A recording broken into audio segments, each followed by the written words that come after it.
What's up, guys? It's your boy TPP, and I'm back with that True Crime Talk live, baby. Let's go.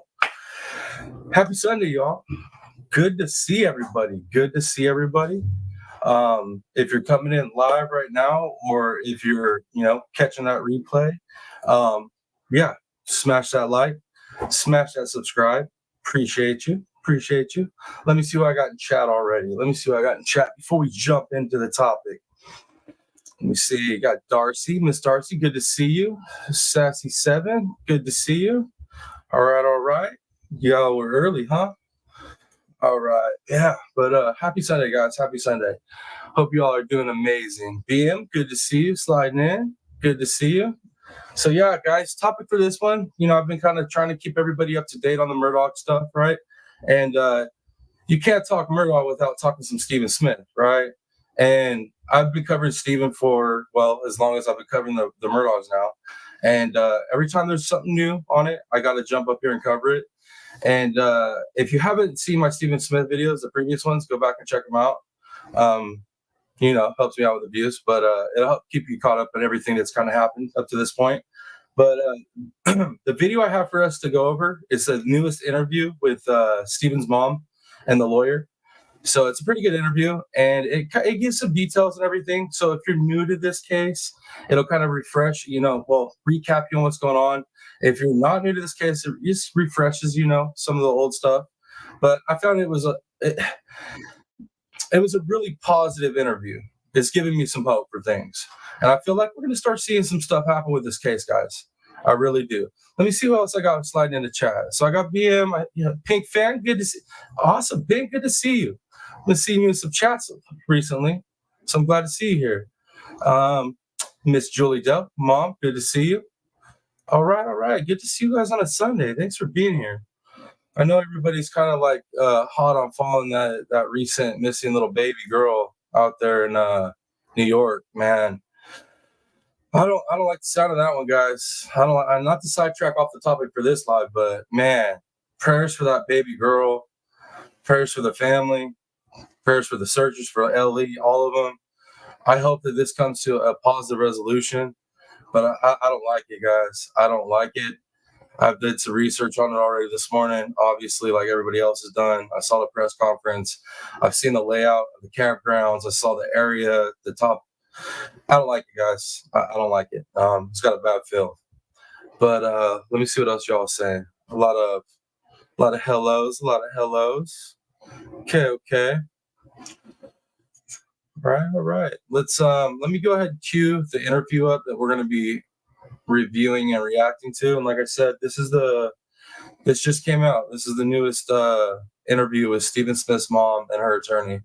So definitely, it's super positive. I like what I'm hearing. So cue that up. Yeah, Sassy. I don't like the vibe of this situation with that little girl out there. I really don't. I don't like it. It's got all the red flags of an abduction, and I'm already hearing the law enforcement. That's what they're saying they're worried about. So yeah, I don't like it. I don't like it, man. Guys, check it out. Obviously preaching to the choir, right? But keep an eye on your babies, man. This world's disgusting. They ain't safe no more anywhere. Like, you can't feel comfortable with them, like, anywhere. You got to keep an eye on them babies, man. Oh, it's heartbreaking. Just like that. That freaking quick. That quick. All right. Actually, let me see. Check something real quick, guys. All right. That'll work. That'll fix that. Okay. All right, guys. So, can I get some ones in chat if you're familiar with Stephen Smith? You guys are familiar with the Stephen Smith case? Ones in chat. Let me see. Let me see how many of y'all in here are familiar with the Stephen Smith case. Y'all can't be hiding in the bushes. Come on, man. Come on. Let me see real quick. I'm gonna have to pull out my chat real quick. Let me pop chat out so I can stay kind of up to date. Because when you're running through StreamYard, guys, if you don't have the control room pop out chat for your YouTube, dude, the delay is crazy. Okay. So it looks like most of y'all are pretty familiar with the Stephen Smith case, eh? So have any of you guys seen this recent interview? If not, then well, hey. All right, give me some twos in chat. I'm having some issues with my I'm having some technical issues. Can I get some twos in chat? If you guys can still see me and hear me, give me some twos. Bees, good to see you, Bees. I just saw you. All right, cool. All right, sweet. All right, so it sounds like everybody's familiar with Stephen Smith, and it sounds like y'all can hear me, see me. So let's go ahead and jump into this recent interview that was just done with his mom and the attorney, and they give us a lot of information on what's going on, and it's positive. I like what I'm hearing, and I really think that we might see some stuff popping off soon, really soon. I think 2024, guys. I think 2024 is going to be pretty lit for true crime. We're gonna have some crazy trials going, and then the way that the true crime cases are developing this year, it's just the world's getting crazy, guys. So 2024, buckle up, man. I know we got a couple months to go here in 2023, but dude, 2024 is shaping up to be one hell of a year, guys. One hell of a year. Oh, right on. 14 of y'all in here. Can you guys do me a huge favor? Smash that like. I'm sure most of you already smashed a like. You guys know what's up. But if you guys could smash that share while we're live, let them know we're live. Let them know on a Sunday there's a place to be, a place to come kick it. All right, let me catch back up the chat, see what y'all are saying.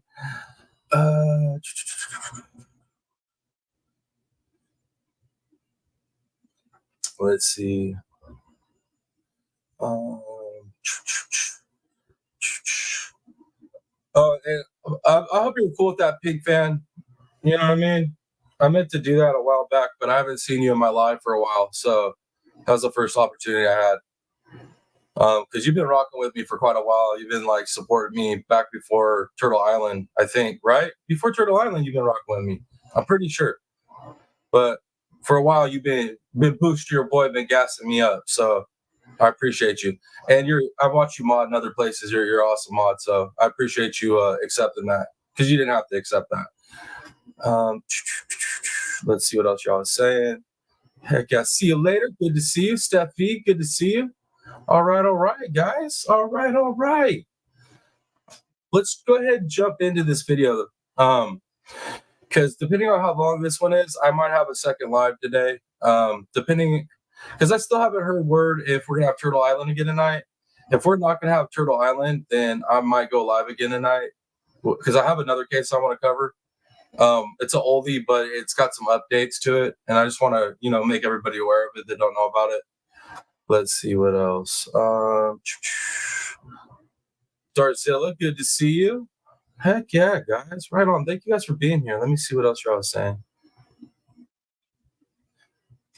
All right. No, hey, Pink Fat, I understand. Sometimes you gotta take a little break. But like I said, that by you having that by no means makes it to where you have to be here. I just, when you're here, if you want to jump in and do the thing, you can jump in and do the thing. I appreciate you. Let me see what else.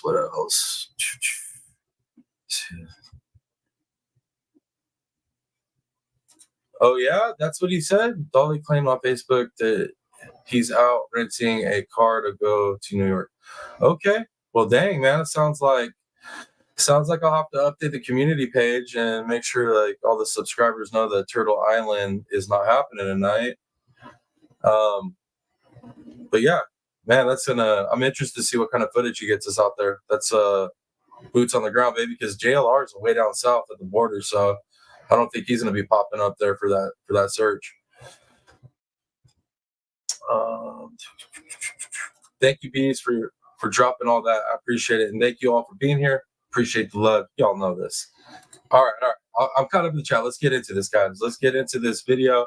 And the best part about this interview, it's with my guy. It's with my favorite guy. So you know what I mean? It's going to be a good interview. Let's go. Give me some threes in chat if you guys can hear this video. I want to make sure you guys hear me. Threes in chat. On July 8th, 2015, 19-year-old Stephen Smith was found dead in the middle of a lightly traveled country road in South Carolina. Yeah, Miss Sassy, I'm bummed out that it's not tonight, but hey, Dolly's up there doing some good work. You know what I mean? He's one of the few true crime creators that has the flexibility to go do this type of stuff and is willing to go do this type of stuff. So much love to him if he's going to go up there and do the search and get, he brings us back some pretty on point information. Like, I mean, the haters can't deny that, man. You really can't. But like I said, hopefully with that whole case in general, man, I hope he's not up there very long. I hope they find a little girl and everything's okay. I know it's not sounding real good, but hopefully, let's pray. But I see the threes. Let's go ahead and keep rolling, guys. Let's keep rolling. The investigation revealed no answers as to what happened and who was responsible. It was an extremely tragic loss for his family, but it was a case that drew very little attention until the world found out about Alec Murdaugh and his family. Then, all of a sudden, it became one of the stories linked to the Murdaughs and linked to the nation's obsession with justice or lack of justice in the low country of South Carolina. The investigation into his death is one that has raised many more questions than it has answered. The case remains unsolved, but it's worse than that. It's not even clear how he died. Was he struck by a car? If so, was it an accident or was it done on purpose? Or was he bludgeoned to death and left dead in the road? Whatever happened to Stephen, one thing is clear. It was a crime, and no one has been held responsible. Tonight, Stephen's mother, Sandra, joins us along with her attorney, Eric Bland, who is helping the family to get justice. Also, and I'm just going to give you guys a spoiler right now because I've already watched this. You know what I mean? Obviously, I was going to watch this to make sure I was bringing you guys some good content we can review. And there's details in this interview about Stephen's physical injuries that I haven't heard talked about in the way that they're talked about before. So it was kind of eye-opening for me. I was like, oh my goodness. This definitely was no hit and run. I'm telling you right now, guys. Oh, Polywaffle, good to see you. Good to see you. Let me see what else y'all saying in chat.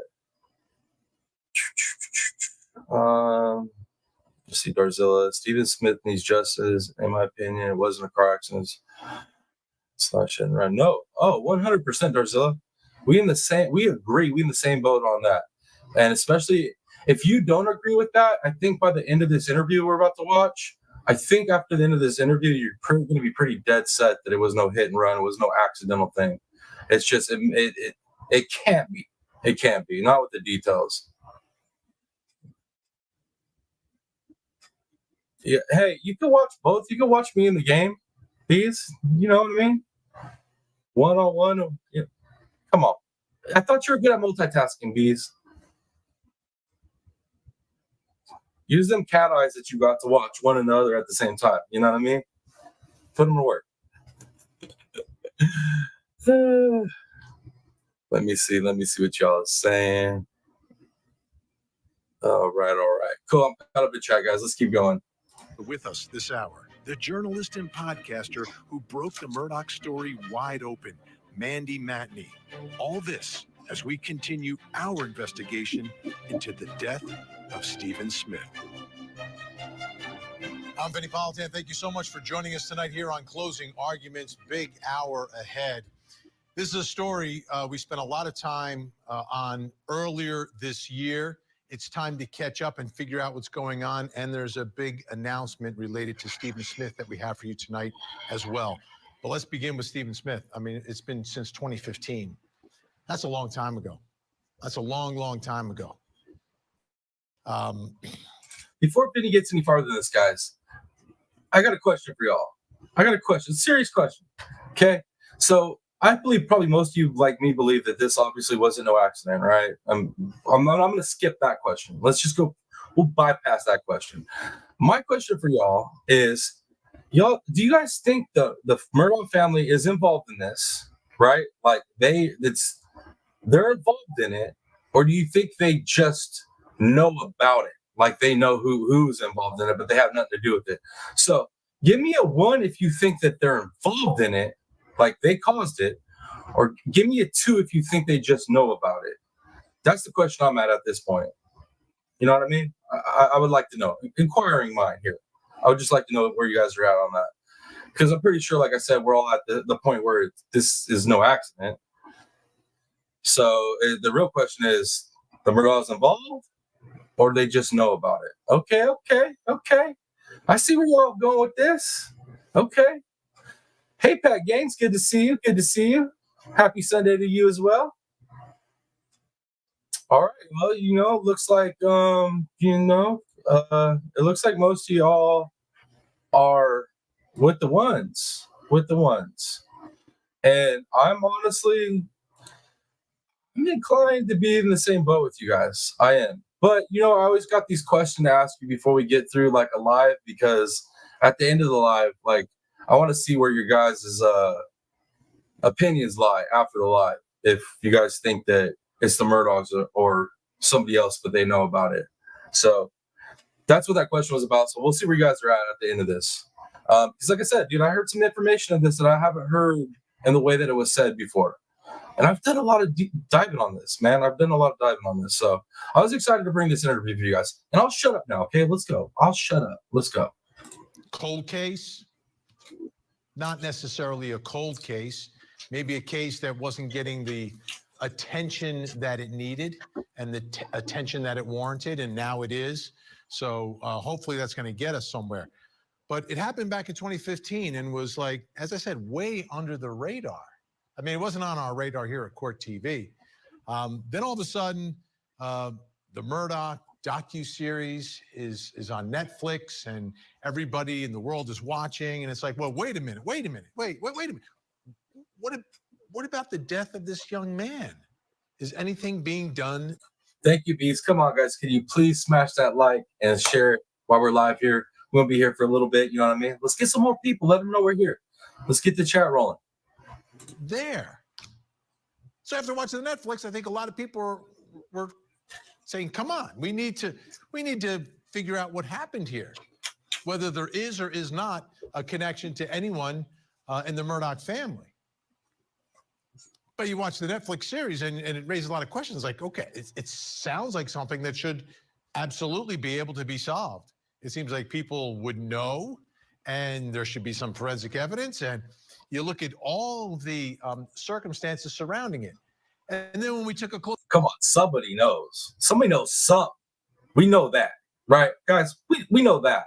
Somebody knows something. Closer look at it, it was like the way the investigation sort of ping-ponged between two different departments and agencies, and then the ball was just dropped, like literally dropped. But hopefully we're in a different space now, and a lot of this, we've seen the momentum in the case. And again, it all began when people became very aware of it through the Netflix series, then shows like ours and others, podcasts where we're zeroing in on all of this. And there's a spotlight, and the spotlight creates heat. And when there's heat, there's a reaction. And, the South Carolina Law Enforcement Division reopens the investigation. Then... Sweet home Alabama, you ain't too late. We just kind of jumped into this. We haven't even got to the good stuff yet, so you're on time, actually.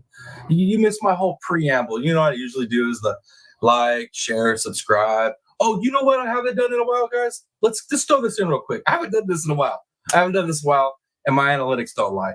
Listen, guys, if you're in those bushes and you're watching my content and you haven't subscribed, on the YouTube streets, we pretty much consider that theft of content.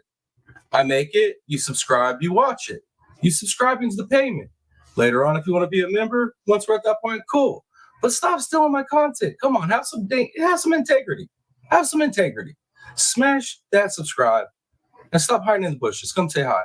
And if you're from the crime community and you don't want people to know you're here, that's fine. You can just hide in the bushes, but still, smash that subscribe. What are you doing? Come on. All right, guys, I hadn't done that in a while. I had to get it out there, because you guys know people be hiding in the bushes, right?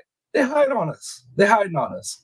I know some people love it here, but they just don't want to admit they're here. But it's cool. Let me see what else I got in chat. My boy David, what's up, brother? Good to see you here. All right, guys, let's keep rolling. Let's keep rolling. You've got a team put together by the family to help move things along, and there's a second autopsy, and his body is exhumed, and you've got a new autopsy, and you've got new information that you're able to gather from all of that. And the momentum was really starting to build in this case. And then the latest we heard is that there's a grand jury involved in all of this.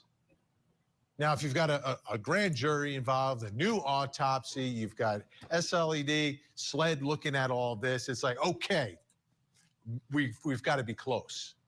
We've got to be close, because this is not an unsolvable case by any means. I mean, we look at the stories and the murders we cover here, and some of them are a mystery, and they're a mystery because there's like, I like Vinny, man. Vinny's always asking the same questions most of us are asking. Vinny's asking the questions that people want to know. I swear. I don't know about you guys, but he's literally become one of my favorites and the bigger channels, you know what I mean? He's like one of my favorite talking heads. Like, this dude, always asking the right questions, always questioning the right stuff, you know what I mean? Like, what? This don't make sense. And he's always so fair and balanced, man. In my opinion, he's like one of the best, if not the best. But, it's just my opinion.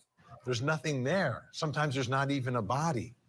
And then we look at the trials that we watch here on Court TV, and you're like, wow, how did they figure that out? They figured it out because they put some focus on it, some effort, and they got to the bottom of what happened. And that's what needs to happen here.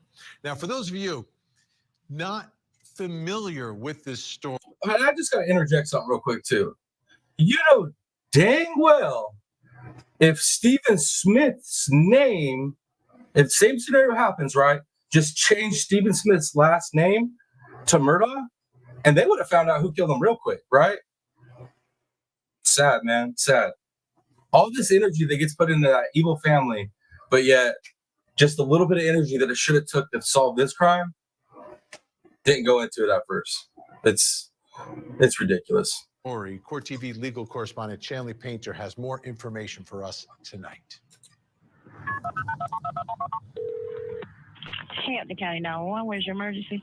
Hello, I just going down Parkerville Road. I see somebody laying out. July 8th, 2015. The body of 19-year-old Stephen Smith is found during the early morning hours, lying in the middle of a rural Hampton County 2-lane road. I ain't moving or nothing like that, but somebody gonna hit it. Stephen was a graduate of Wade Hampton High School and was studying to be a nurse. He also was openly gay in a community where that wasn't very common. I thought that from the beginning, that it was done out of hate. It was not immediately clear to investigators what caused Stephen's death. There is no body trauma other than to the head area. He had a dislocated right shoulder, and then his eye socket was broke. The whole back of his head was crushed. There is some scrapes and scratches on his left and right arm, on his knuckles, some across his face. Later that morning, police found Stephen Smith's car about 3 miles away, parked on the side of the road. The car was locked. He had his phone and his key in his pocket, but then he left his wallet. So if you're going to go get gas, why would you leave your wallet in the car? Nothing about this story, official narrative that came out, nothing about it makes sense whatsoever, guys, whatsoever. But obviously, most of y'all probably pretty much know that. I just gotta interject some of this stuff because some people that catch the replay gang, what's up? Some of them don't know about this, so I gotta jump in there, you know what I mean, and make sure that we point out the stuff most of you already know. Four-wheel drive, my bad. The medical examiner ruled Stephen's death the result of a hit and run, a finding that shocked his mother and the investigators. There was no damage anywhere. There was no debris in the road.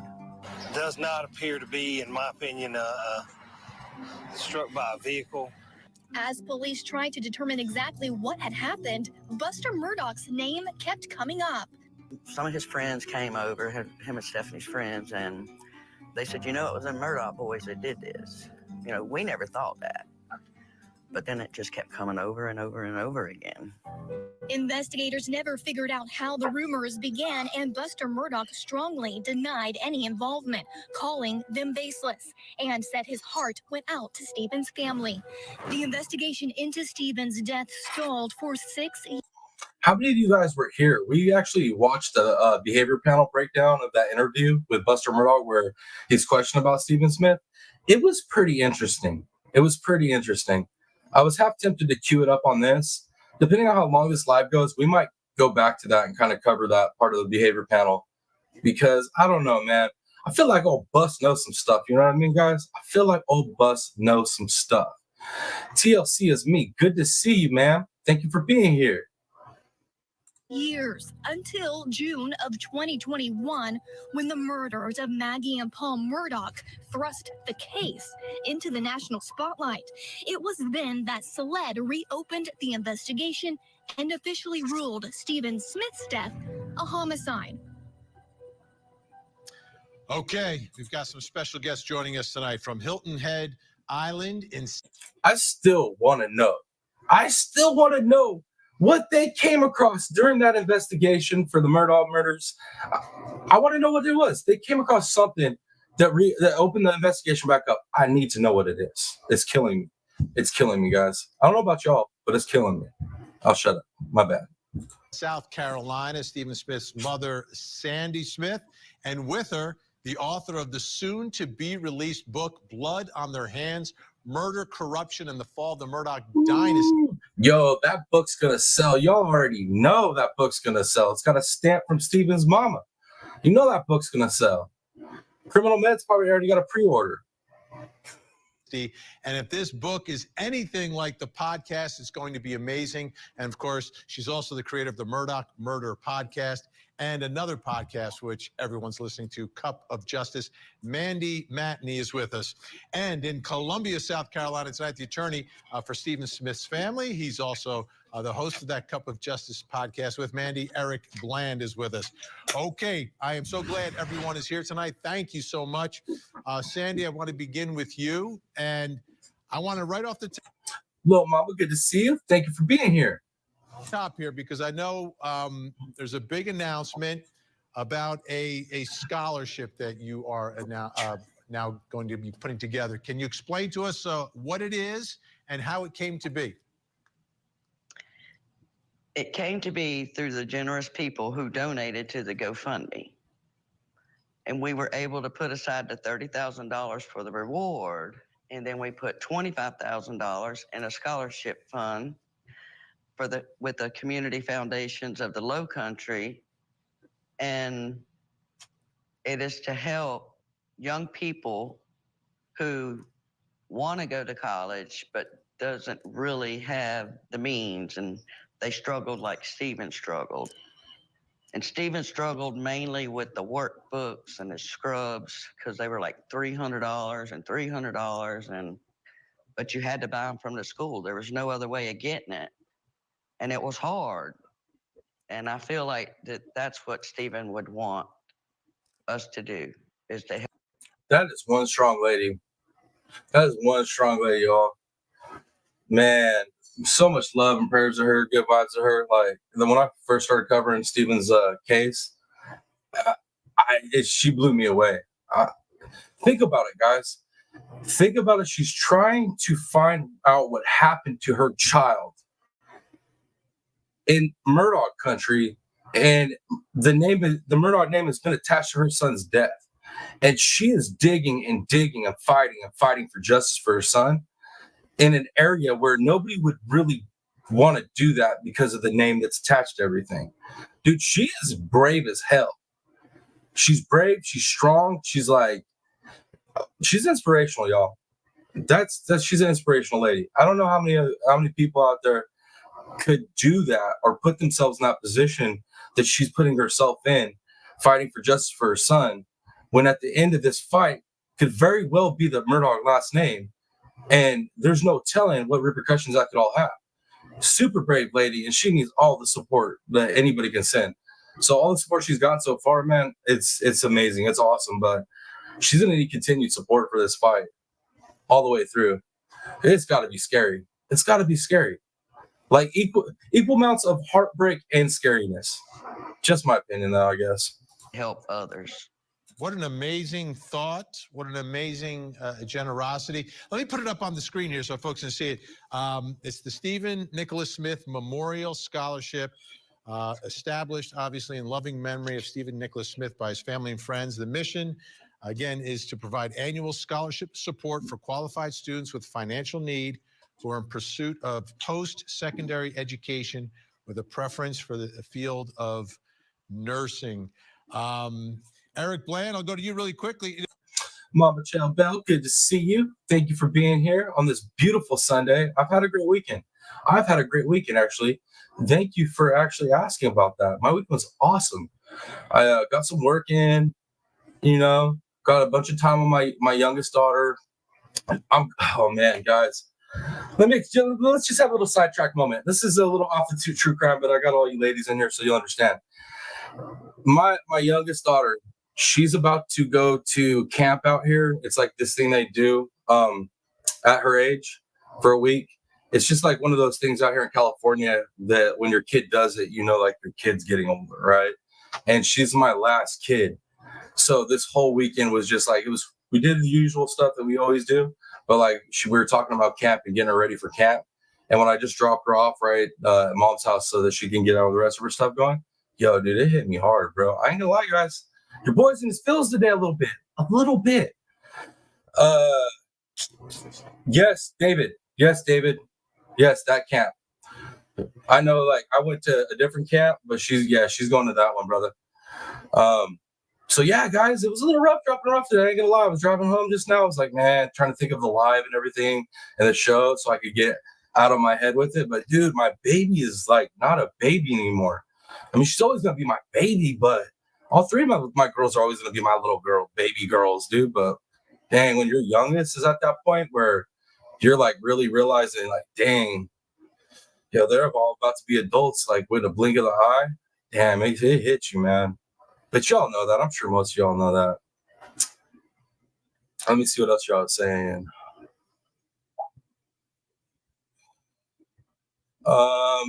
Pat Gaines, the rest of this interview, check it out. In the rest of this interview, we're going to hear some information that'll answer that question. Definitely. Let's see what else you're saying.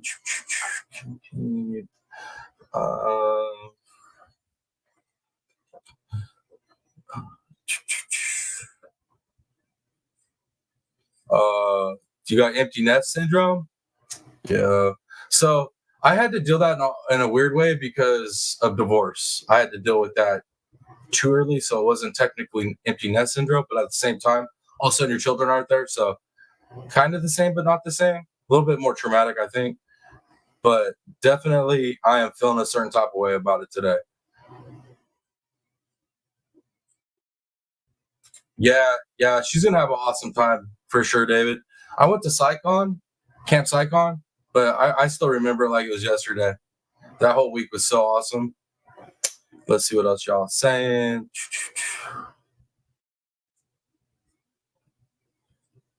Yeah, I know. That's how the older ones are already doing me.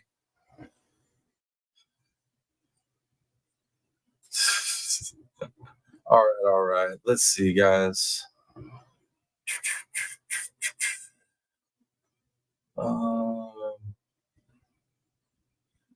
BM, is that for me? BM, was that question for me? Because I don't have a problem answering it.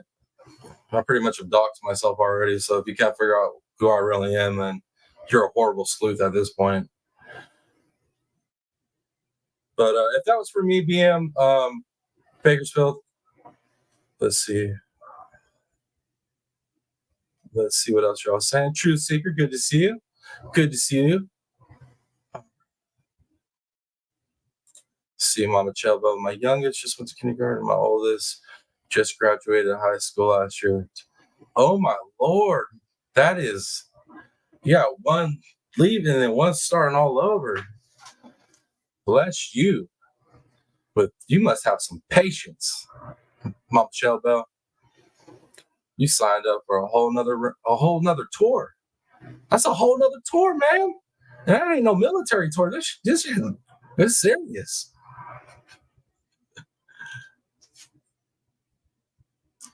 All right, guys, I'm caught back up in chat. Let's keep going with this interview. You know, the money, right? There's such generosity and an outpouring of support, and there was some money, and amazingly, now that's going to be used to help young people like Stephen. Yes. First, I'd like to say good evening, Vinny, and Criminal Med. Me too. I'm good. I'm good. And like I'm single, and I'm gonna stay that way until I move, right?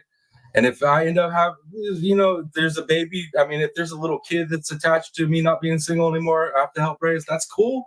But I ain't trying to start over, man. I'm cool off that. 4 kids, and all my kids are saying, "Oh, we're not having kids, we're having kids." I'm like, dude, you guys come from breeders, all right? Y'all gonna have some babies, and if they're watching this right now, y'all know I say that to you all the time. So. But yeah, so grandbabies, I'm cool, man. I know I'll have a bunch, so I don't need no more babies. Sorry, guys. Let's see what else y'all saying.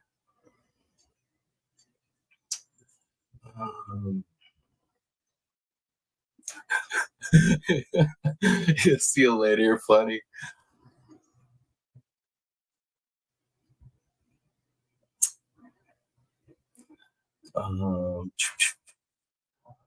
Yep.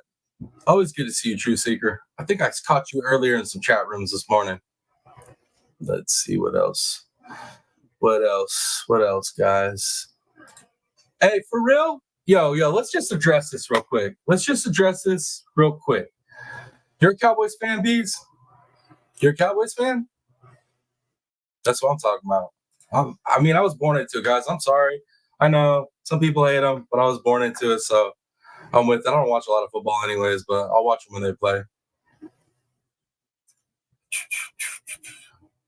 Let me see what else y'all saying. Beast, you're so funny, yo. You're oh, jeez.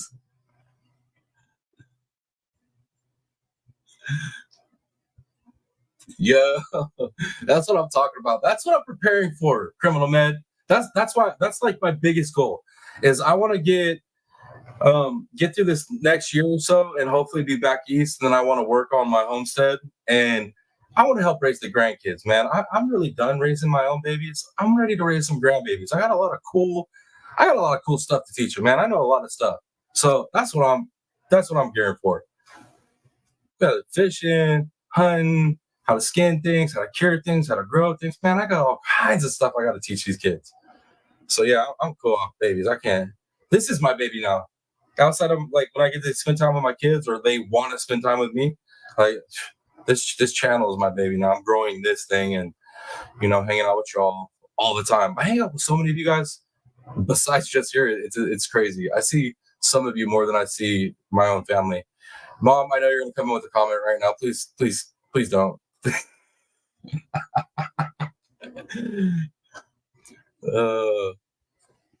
Let's see what else y'all say.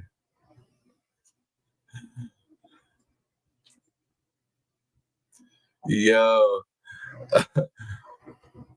I've lived a manual labor life, Garzilla. So I mean, when the grandbabies start having kids, man, I don't know if your boy will be around, man. I've put in some work, and I'll put in some more work. I'm not gonna retire young, that's for sure. Us, man, we work ourselves to death, man. That's just the truth. We work ourselves literally to death, and we're happy to do it. It's kind of crazy how we're wired. Let me see what else y'all saying. That's right, BM. That's right. Y'all don't just start saying cowboy stuff in there to get some brownie points with me, y'all. Oh, your Dolphins, boy. See, and that's what I'm talking about. Look, This is why I'm loyal to the Cowboys. I'm about loyalty, right? I don't know if you guys have noticed that already. If you guys have been rocking with me this long, I'm about loyalty. And I know we're way off topic, but we'll get back to the interview. And if you don't have the patience for that, you probably don't want to be here. But anyways, my boy David, this is my childhood best friend, right? This is my dad's best friend's son. I mean, this is like my brother growing up, right? We don't get to see each other anymore because he's out in, I don't want to dox him, but he's out in a different state. But this boy's been rocking with the Miami Dolphins his whole freaking life. Whole life. That's loyalty, baby. That's loyalty. Sorry your team lost, brother. Sorry your team lost. You a Bears fan? Bears fan? Okay. Let's go, grandbabies. Hey, I mean, I don't want them now, but I'm ready to have them I guess I'm ready to have them when they come. I mean, shit, man, that's how I've been with all my kids. So I know we don't get to pick when they come, but my goal is to definitely be a little bit more ready than I am when they do come, if you feel me. Let's see what else y'all are saying. I think I'm almost caught up in chat.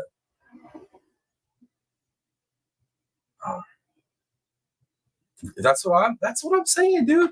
My grandpa had a hell of a time with us grandkids and great grandkids, but he's from different stock, right? So he lasted longer than us. My generation, dude, I don't know if we're all lasting that long, but grandkids, I mean, he had a blast with us. All right, guys. All right, let's just jump back into this interview. My bad. I know, sidetrack with the kid talk, football, this, that. You don't even want to see what happens when we start talking MMA. All right, when a big fight comes up, I'm just gonna let y'all know now. Prepare for some 4-wheel drive because I apologize. I love me some MMA. Okay, it is what it is. We got some big fights. I feel like are in the brewing, but let's jump into it. 4-wheel drive, baby. 4-wheel drive. Thank you so much for doing this story. The only way that we can make progress is if we have a focus on Stephen's investigation and Stephen's death. And you doing this is very important. I also like to say hello to Mandy and Sandy, two of the most beautiful women in my life, who I value so much. Yes, I mean, it is amazing what Sandy has done. She has not taken one single penny from any of the money that has been raised through GoFundMe and any other charitable donations. There hasn't been any. Criminal Med. I thought you would know that, Criminal Med.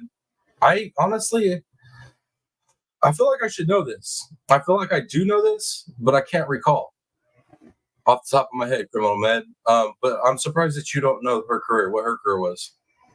Yeah, come on, that's what I have you here for, Criminal Med. You're supposed to know this stuff. Attorney's fees. All the money has gone to pay experts, to pay for the exhumation, to pay for the reinterment of Stephen. Hey, nah. Hey, this channel, it's a true crime channel, but with my community, Mama Chobel, we keep it real over here. We talk about some real stuff. You know what I mean? If we want to talk about some babies and some football, some MMA, some fishing, whatever I feel like talking about in the middle of a true crime, live, we'll do it. We'll do it. Why? Because here's the thing about me, guys. I don't like to follow rules. I'll just let you know now. I don't like to follow rules. So, like my boy said it best the other day, I'm not a cookie cutter version of anybody, dude. I find certain things that work for me, certain things that don't. We just don't follow rules up here. So, no worries, Mama Chobel. We talk about whatever.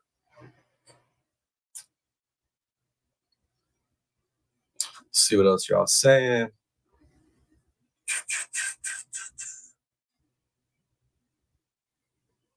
I really don't remember now. I don't remember now. I wanted to say she was like a maid or something, like not big money at all. I don't think they had money, Criminal Med. But I mean, I could be wrong. I don't know. I just know she's been able to do a lot of the stuff she's been able to do because of donations, because people backing and supporting this push for justice. Oh, Darcilla, yeah, that makes me feel good, yo. I love that you guys come over here, have a good time being here. I really do. And I know you guys have a good time being here because you guys talk about it in other chats, right? Other chats where I hang out with you all and we're conversating. If somebody brings it up, everybody chimes in. So I know I got to be doing a good job. And I appreciate that.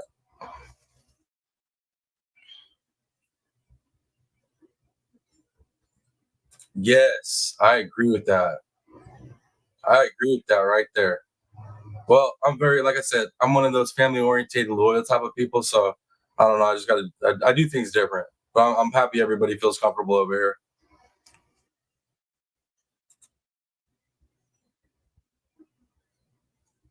You know what's cool too is like a lot of you follow creators that I also follow and like to, hang out in their chats because I either find the topic that usually the topic they're talking about is interesting, honestly.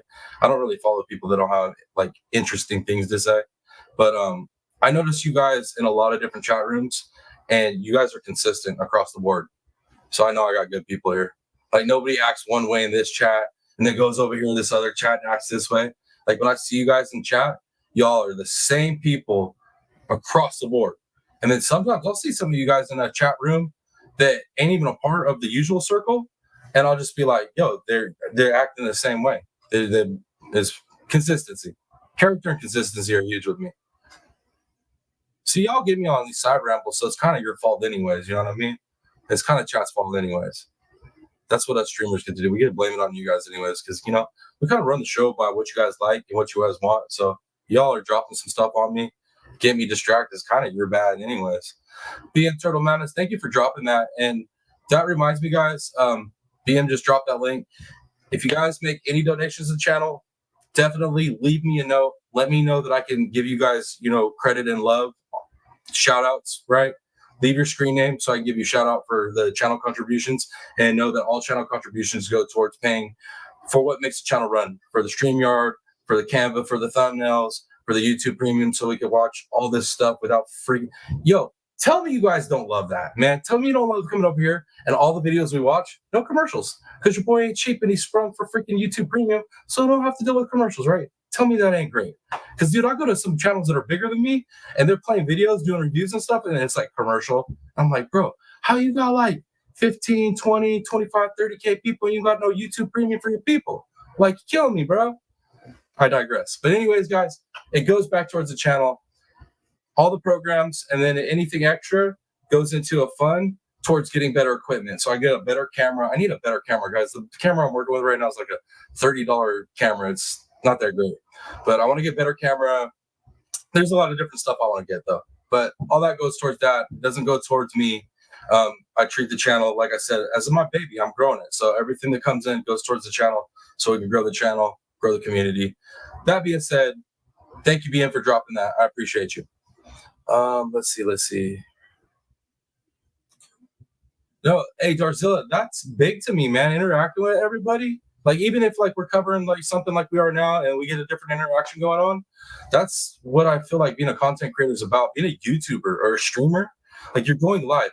Why would you go live to tell people stuff and not interact with them when you could literally just do a pre-record and drop a premiere and tell them the same stuff if you're not going to interact with them? It just, to me, it's weird. Like, if you go to other platforms, streamers interact with their people, with their community. Like, they don't ignore their community. If you go to other platforms, I'm telling you right now, it's completely different. It's night and day. So that's why I think I'm a little bit different. It's because I'm not just a YouTuber. Like, I'm on a bunch of different platforms. Like, I watch a lot of different streamers. So thank you, though. I appreciate that people like that about my channel, that I engage with you guys. Let me see what else. Right? We are. Most of us are like family. We travel around channel to channel together. That is so true. Yes, Pink. I agree with you. I'm the same way. Dude, I'll tell you straight up right now. That's why you'll catch me over at Team Rose, and I'll be like one of 3 guys, maybe it'll be over at Team Rose's, because that lady talks about some stuff that she's different. I love it, man. She talks about some stuff that I heard a lot of people talk about, but she talks about stuff I know about, but I don't hear a lot of people talking about. Yes. Thank you for bringing that up. Even though the vote's not tonight, I don't think it's going to be tonight, right?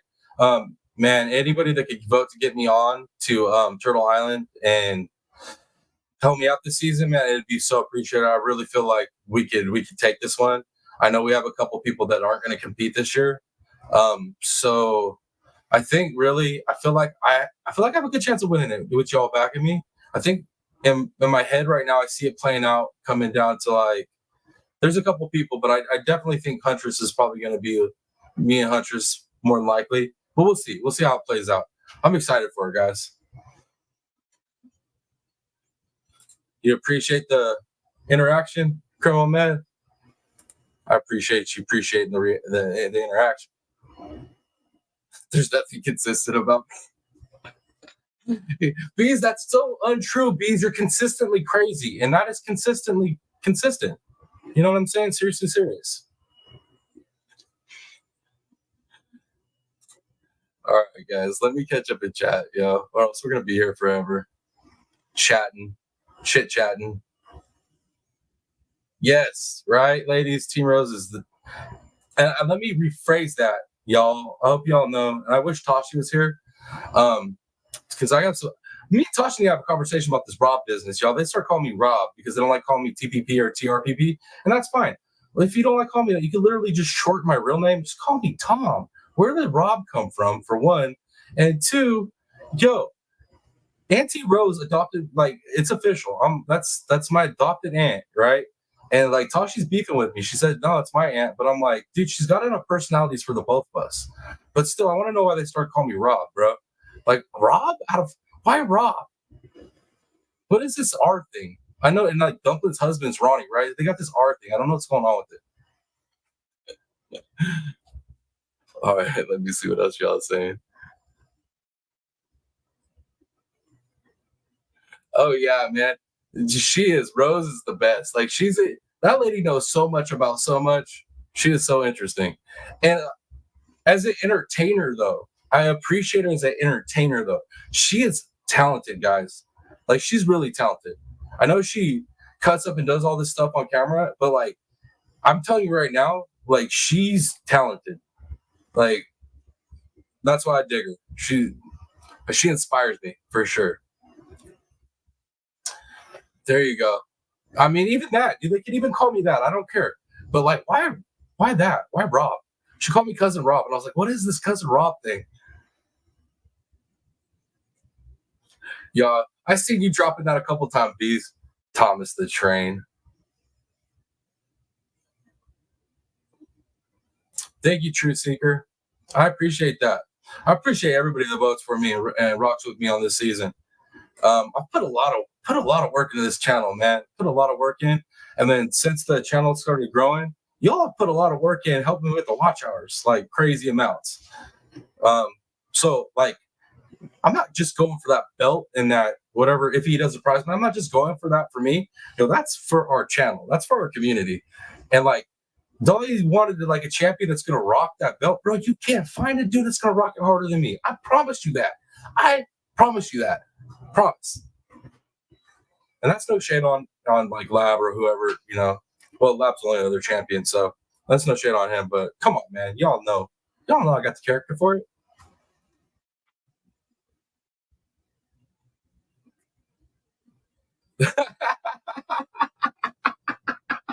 All right, Criminal Man. Well, you tell those girls they got to come up with. They better just use Tom, or like whatever. Don't. Yeah, that stuff's got to go, man. I swear, dude. You guys, if I win that belt, I'm not joking. I'm not joking. I win that belt, I'm going to rock that thing like ridiculous. I'm gonna do an acceptance video. I already got things planned in my head. Like, I already foresee this. The champion, this is how the champion thinks. You have to see that strap. And I see you guys see me calling it a strap. That's what in wrestling, that's what they call the belt, the strap, right? Championship strap. But I've already visualized that around my waist, over my shoulder, right? I've already visualized myself giving the speech. Just saying, guys, it's going down. With your help. With your help, though. With y'all help. Let's see what else y'all saying. Yeah, no, dude, and honestly, too, Pink Fan, I mean, the game show changed the trajectory of my channel. I was starting getting a little bit of growth when I started doing the true crime stuff. It was like a slow little roll was happening. And then Sam's Rock Collection and more got me put on to Dolly Vision, right? Got me put on to Turtle Island. Oh, my bad. And once she did that, Dolly did a shout out for me on his community page, and that changed the whole trajectory of the channel. And now y'all are here. So, I mean, I owe a lot to Dolly in the game show, to be honest with you. And I know a lot of people hate on that dude, but I'm always gonna have to rock with him. I'm always gonna be loyal to him. Like, and the way I've watched him progress in the last year, he's gotten better. Like, he's gotten so much better. Like, he knows the ins and outs. He's figuring this true crime stuff out. I've seen him know where to go and where not to go. Like, I don't know, dude. I'm always gonna be loyal to the dude. Appreciate him. And Sam, man, Sam's rock collection award. Straight up was like, I have the worst anxiety, but I called and got you on. I woke up to that message, right? I woke up to a message on one of my videos saying that, and I was like, what? And I went and listened, and I was like, no way. And then on the next episode I was on. So Sam and Dolly right there changed the trajectory. Let's see what else y'all are saying. Oh, John, good to see you. Good to see you. You found me through Dolly? Right on. See, that's what I'm saying. That's what I'm saying. And then, like I said, guys, loyalty is big with me. So it's like, if you've shown me respect, nobody's treated me good, and like, that's it, I'm gonna rock with you. You do me dirty though, bro. That's the exact opposite. You do me dirty, you might as well not even exist anymore. I'm done. I'm done. I'll just forget you exist. Am I missing anybody in chat? Let me see. I'm over here just rambling, guys. See what you guys did? See what you guys did? You got me out here like, I'm four-wheel driving so bad I put ruts in it, man. All right, guys, let's continue with this Stephen Smith interview before we're here for four hours for a 40-minute interview, which I guess wouldn't really be that bad for y'all anyways, right?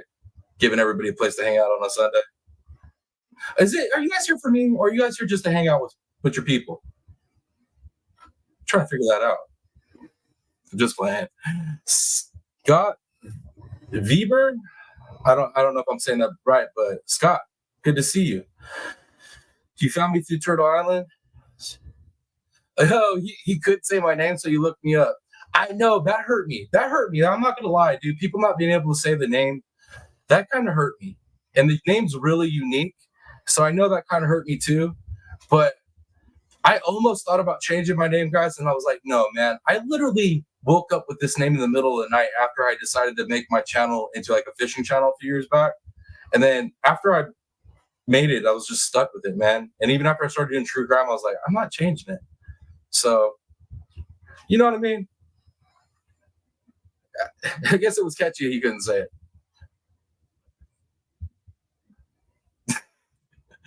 Bees. Always giving me a hard time, Bees.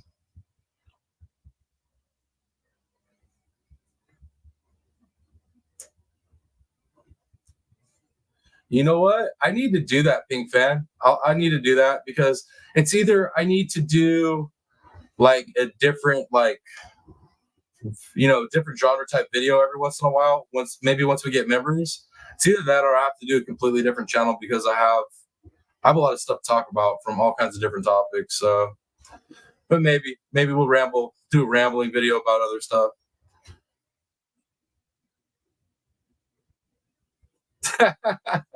Yes, Bees. Everybody loves mom in chat. I know. That was funny. It's crazy, right? When I got all that hate, you know what I mean, from the trolls and the haters, that was one of the things they talked about. I was like, oh, your mom's in chat. I was like, dude, all the ladies love my mom. Like, they all get along with her. They're all, kind of crazy like her. So I'm just playing, mom. I'm just playing, guys. Just playing. Kind of not really, but I'm playing. You'll all say you're crazy, so you can't come for me. Yeah.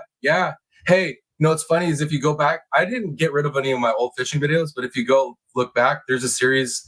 It's called Rambling the Aqueduct. So like I literally did I've done 24-hour fishing missions on the aqueduct.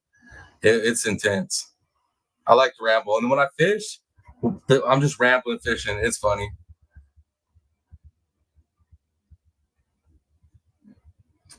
All right, guys. All right, I'm caught back up. In the chat. Let's keep going. The second autopsy report. This wasn't designed to enrich Sandy. This was to start the fire. And what happens with cold cases, Vinny, there's a lot of flurry in the beginning, and then they tend to, the investigation tends to wane a little bit. And what happens here now is Alex, with his new plea and the new shenanigans by his lawyers daily and appeals and the Corey Fleming, it's stealing the oxygen away from Stephen's investigation. And quite frankly, I'm a little frustrated with SLED. I am beginning to voice that frustration because I think we're entitled to know more than just we're making progress. I'm not asking for the granular details, but Sandy Smith has been patient. She's been backburnered so many different times over the last 6-7 years, and now. Yo, guys, fair use. Stop. You guys have to stop this every once in a while for fair use. It's not just so I can ramble, all right? Even though that helps me out. Let me see real quick. Oh, and this is good. This is a perfect time to swap. My grandson likes fishing so much he keeps getting caught at pond between classes. Let me tell you a story. My oldest daughter, right? My oldest daughter and my youngest daughter both like to fish, right? My middle daughter, she'll kick it, you know what I mean? But it ain't really her thing. But my oldest daughter, her and her friends be sneaking into golf course ponds at night here. And then she'll send me the pictures of the bass she catches, and it makes his dad proud. It makes his dad real proud. But I don't know how proud I am that she be sneaking into golf courses. But then fish, man, I grew up and catch a fish. I'm just saying. I had to cover that once I saw that comment. You like my name, True Seeker? Thank you. I appreciate that. I feel like it's a unique name. I think it's like a cool. I feel like it's a cool character name. You know what I mean? And especially for, if you know me, I'm a Pisces. I love water. I got to be around water. Doesn't matter what kind. I've been into fish, like saltwater, freshwater fish. I've been fishing my whole life. Literally anything that revolves around water and fish, that's my deal. So coming up with that name and then like being a fisherman my whole life, coming up with that name, I was just like, dude, this is the coolest character name for like somebody that's, a YouTuber, likes fish and whatnot. Granted, it's a little bit different now because I'm in true crime, so it's a little bit different. I get it. But man, how am I supposed to get rid of that name, guys? How are you supposed to get rid of a name like that? You can't. You're supposed to just come up here and be like, Tom? Like, what the hell? No, I can't do it, guys. I'm sorry.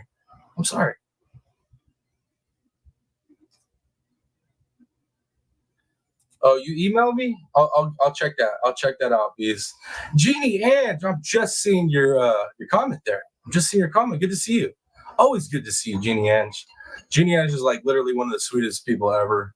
So supportive. One of the first mods in Dolly's chat to like even like recognize me and like consistently like give me love when I came in. I appreciate you, Jeannie Ange. You rock. Let me see. Thank you, True Seeker.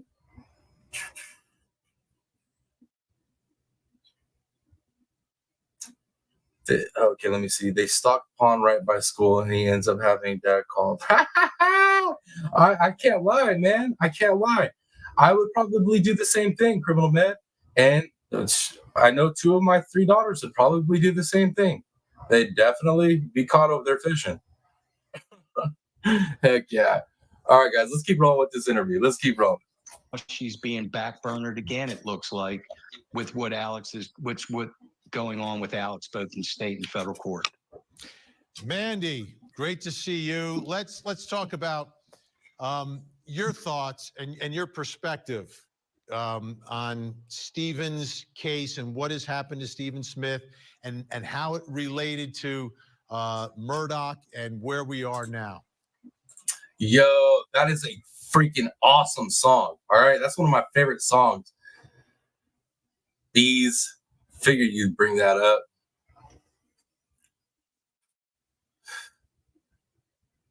I know. I remember you telling me that, Jeannie. I remember you telling me that I reminded you of your godson. Let's see what else y'all are saying. Thank you, Bees.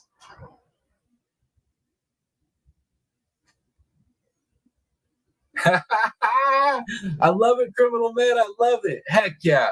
Teach him how to be stealth about it, right? Hey, hey, like, you know, most of you guys aren't into rap, right? But as the great Lil Wayne once said, if you ain't gonna be good at it. I'm just saying, be good at it. From Ahmed, you're awesome. That rocks.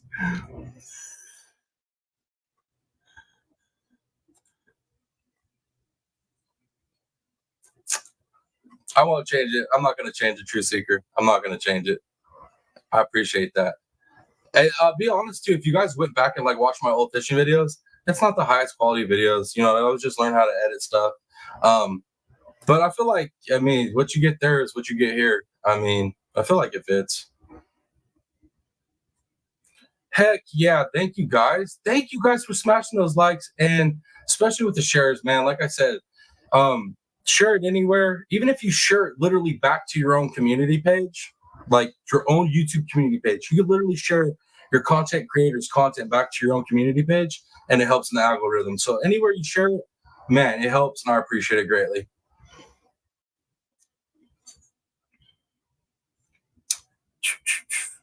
All right. Let's keep rolling, guys. Yeah, so I met Sandy actually in 2019 when I was investigating the boat crash that killed Mallory Beach. I had seen a bunch of memes on Facebook and heard a lot of chatter, people saying they want justice for Stephen and Mallory. And I knew nothing at that point, and the first question was, well, who's Stephen? And a couple days later, I was at Sandy's door, and I met her in 2019. I was thinking about that today and how far we've come in the last few years, but how far we still have to go. And I've gotten to know Sandy very well in the last few years. We've become very close, and as a journalist and now as a friend too, I just have seen the ups and downs that she has to go through. And I've seen her get so excited, and I remember you called me the day that the investigation was reopened, and we both cried because that's all that she wanted.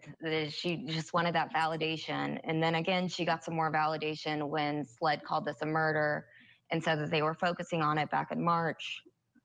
And yo, I'll tell you right now, man. Jeez, man, I remember where I was. I remember exactly where I was, guys, when I found out SLED overturned it and started calling murder. I literally had gotten out of work, sat down in my car, jumped on the phone, you know what I mean? I was looking at updates, and I saw it. I was like, what is this? I think it was on Law and Crime. And I clicked on it, and it started bringing up the update, and they overturned it. I was like, are you serious? Dude, I was so happy for her. I was so happy for Stephen. Like, I was like, this is it, man. I think we're going to see justice. I think we're going to actually figure out who did this. Forward drop, guys. My bad. Now here we are again, and just needing answers. And I'm with you, Vinny. This case absolutely can be solved. That was one of the first things that I noticed when I started investigating this 100. back in 2019, is that there's a lot there. They just need people to open up. There are people, I believe, who are keeping secrets on behalf of who knows. We do not know who killed Stephen, and we are not saying that the Murdochs did it by any means. And Sandy is not saying that either.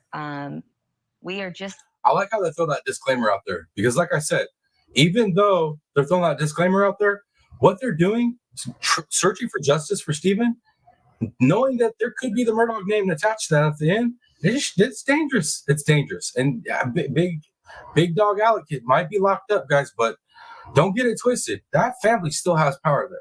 They still have power there. So, man, she brave, man. She brave.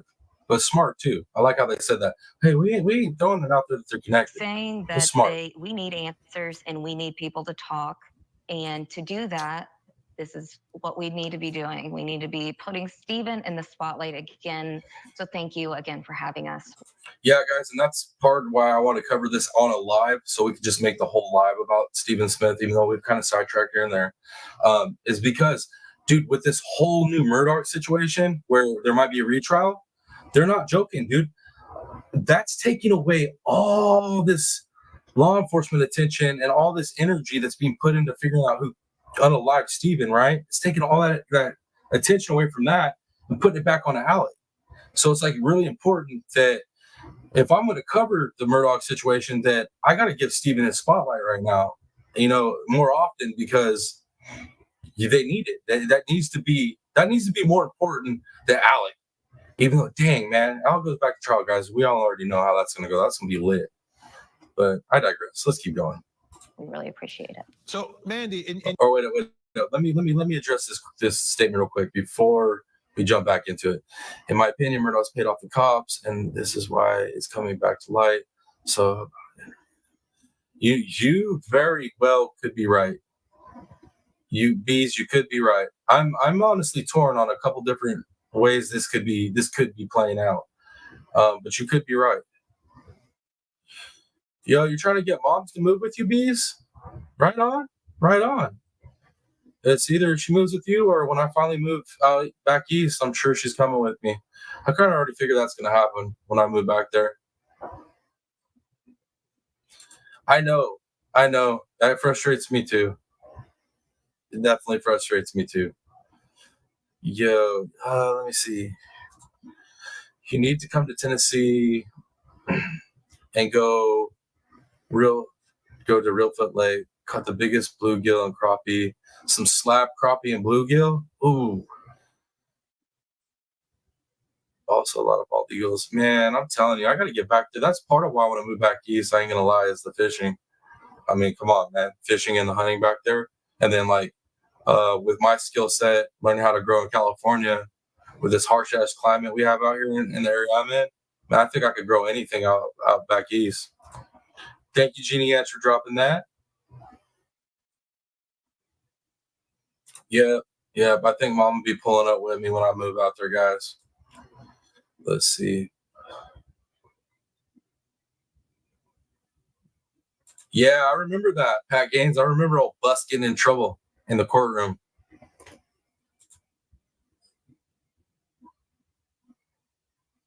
I know, brother. I know, man. I know. I just, honestly, David, I feel like I'll be able to afford to travel more so once I move back east, because how expensive life is right here in Cali for me. It's just, I can't travel, dude. I can't even go see my mom. Like, she be giving me a hard time and stuff, but it's like that. Like, it's bad out here right now. But I'll trust me, bro. I'm gonna come see you. I'm gonna come see you and my little brother for sure. You guys are both out there. It made me jealous of the pictures I see.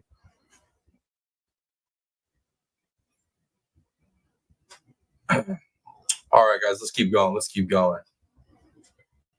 In your investigation, and I've looked at it as well, and I've got my take. Why do you think that a case going back to 2015, here we are in 2023, and we still don't have an answer? Sandy doesn't have justice. Why do you think that is? What the? Yo, you gotta stop doing this to me, girl. You gotta stop doing this to me. I'm proud that you switched it back, though. I'm proud that you switched it back. All right, I am, because I was mad that those haters and those trolls forced you to change your name. I know, guys, I'm sidetracking again. Imagine that. Oh my God, he's sidetracking again. But TCCT Dumpling, it is good to see you, and I am proud you changed your name back, because F them haters, man. F them haters. Don't let them make you change your name. They hated on my name too. I'll let it worry me. I'll let it bother me. I didn't change my name. So I'm glad you brought it back. But it did. It made me mad when they was doing that to you. It made me mad. I'll be honest with you. When you changed your name, I was like, dude, that made me mad. I was like, they literally harassed her so much that she changed her name. And I ain't cool with that. You guys know how I am. You guys know I'm protective. I'm loyal to my people. All right. I had to address that, though. All right. Let's keep rolling. I think, unfortunately, a lot of people, people know what happens, and I think that they chose themselves and to protect other people instead of worrying about a grieving mother and caring about Sandy Smith and her family, and actually stopping to think about what it does to them every single night and every single day, knowing that their son was killed and they have no answers. I think that there's a lot of selfish people out there who do know what happened, and I think that they have believed all this time that this is just going to go away, that Stephen's story is. That's right, Dumpling. That's right. Can't let them affect the way that we move in our life. You can't. We can be pissed off. We can vent about it, but we can't let them affect how we move. 100%. I'm proud of you, friend. I am freaking proud of you. All right, I just had to say that piece. We'll keep going. Let's keep going. Is going to die down and they can sweep it under the rug. But this is another example. This is just another chapter. We're all going to keep going. There's so many people who love Sandy, as it's very evident from the $130,000 raised very quickly. People love Stephen so much, and people really, really want his case to be solved. No matter who did it, we just need answers. Absolutely. Okay, Mandy and Sandy will stay with us. Eric Bland will stay with us. When we come back, we're going to take you back to the scene to get a little more insight into what happened that day. Plus, coming up next hour. In Chaffee County, Colorado. All right, guys, let me fast forward a little bit.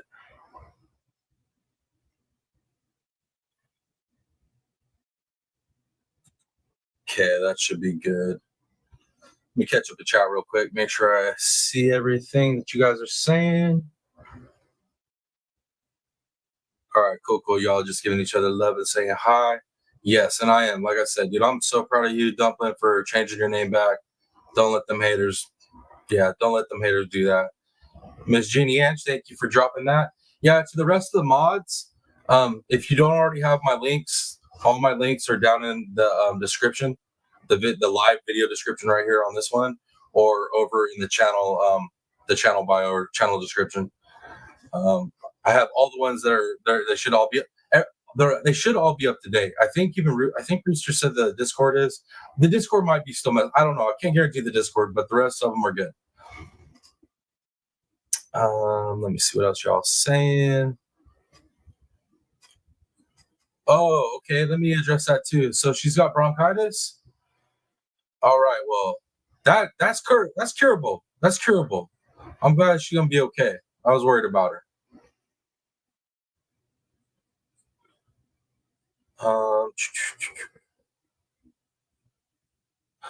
Are you? I ain't the only one. True seeker. You do it too. You get sidetracked too. Dude, I got true crime ADHD, well, ADD, whatever we want to call it. Yeah, I'm like that. My bad. Squirrel. It is what it is. I think a lot of us up here, I think a lot of content creators have that.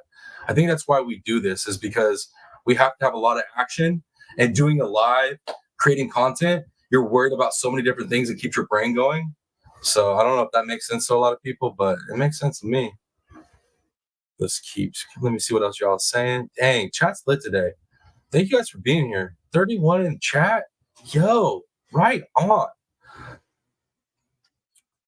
Let's see.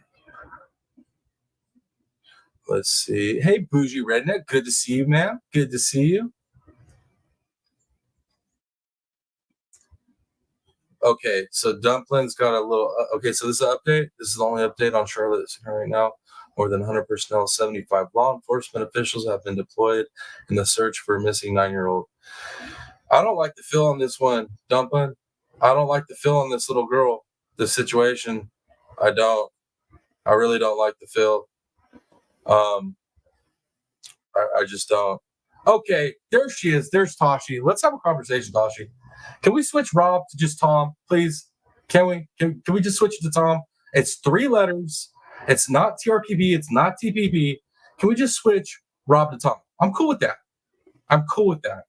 You know what I mean? At this point, I've already doxed myself, right? Like I was saying, if you can't figure out my true identity at this point, you are a horrible sleuth at this point. If you can't figure out who I am, some of you already know me at this point. But like, can we switch Rob to Tom? Can we just give me that one solid, please? Am I triggered? Yeah. No, I just didn't know who you were talking about the other night. You rolled in, I said, hey, cousin, because, me and Tashi are cousins through Auntie Rose, okay? So you roll in and say, hey, cousin Rob. And I was like, who the hell is she talking to? I was like, who's Rob? Is Rob somebody new in chat that I ain't met yet? Who's this Rob dude? And I'm sitting there just like, I have no clue. Y'all are crazy, man. I love you guys. Oh, my Lord. I was just talking about something serious, and then Tashi had to come in and sidetrack me off of the Tashi just sidetracked me off of being sidetracked off of being sidetracked.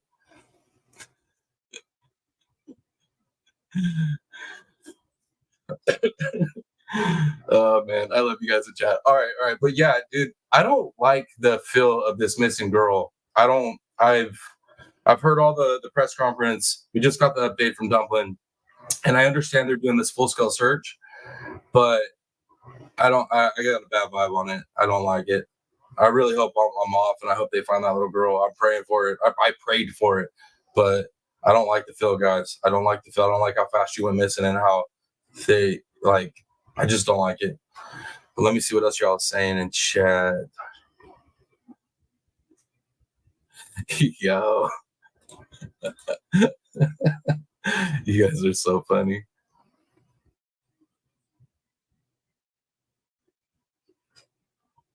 It's what you do.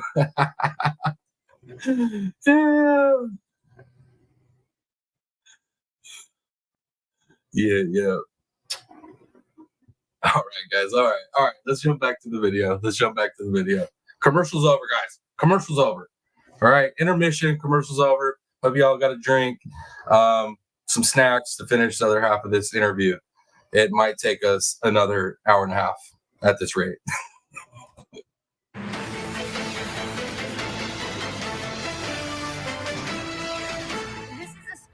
In Hampton County, where Stephen Smith's body was found in 2015. There's now a memorial to honor his memory at this location.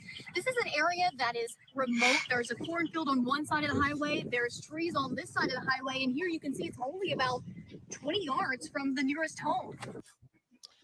Chanley Painter returned to the scene when we were all down there. So there's something right there, right? When I first watched this interview, that's something right there I didn't realize. I didn't realize there was a house that close to where they found his body. That's crazy, man. That complicated things for me and my theories that I got going working in my head. Hindsight's good to see you. Good to see you.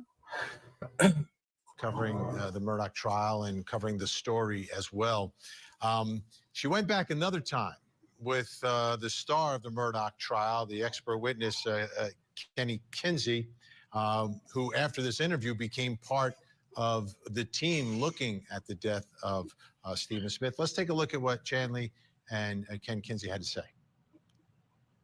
I'm here on Sandy Run Road in rural Hampton, South Carolina, the location where 19-year-old Stephen Smith's body was found in the early morning hours of July 8th, 2015. We are digging into the investigation file, and in that... Yo, Bees is back. Y'all better smash that like or smash that share before she put that stinger in you. I'm just saying. She's crazy with that stinger. We wanted to tap into some expert resources. So I had Dr. Kenny Kinsey meet me here at this location. He, of course, is an expert in crime scene reconstruction. And I can't wait, Dr. Kinsey, to hear your thoughts. I know that you've also read the file. Now that we're here on location, what's standing out to you? Before Mr. Kinsey starts speaking, I want to cover this one right here. I like this comment. This is the type of comments that I love you guys making because this gets your brain working. And this is why I'm concerned as well. There's multiple things that I'm concerned about after getting more information out of this interview, out of this full interview that we've been watching. I'm concerned that it was a crime scene and it wasn't treated that way. Along with the victim, wasn't treated as a homicide victim. All that evidence gone. You ain't lying, Pat Gaines. Oh my goodness. That's a bunch of the things I'm concerned about myself. There's a couple other things I'm concerned about as well that don't make sense and things I got questions about. But that comment right there definitely gets you thinking if you haven't asked yourself those questions. That's for sure. But I am worried about this stuff. Very worried about this because it's like, yeah, okay, we're at this point, right, where we're getting a lot of good information and seeming like we're going to progress towards justice. But it's like, say we figure out who did it, right? How do we link them to the crime if we don't have the evidence, because this wasn't taken as a homicide? It was as a hit and run or possible accident, right? Their highway patrol was like on top of it first. So yes, that stuff bothers me as well. All right, guys, let's keep rolling. Let's hear what he's got to say. Hanley, I noticed some features in the landscape that have remained constant in the last 7 or 8 years. A lot has changed, the dynamics of the highway, the pavement, some of the paint, but I can also isolate several features that helps me put the location down to a pinpoint. Maybe not a point of origin, but at least an area of origin where Mr. Smith's body was located. And that's key to kind of understand maybe what happened, how his body was positioned at the time that those first responders arrived at the scene, right? It is. See that one point right here? Right. And then the box extends over the actual line, so.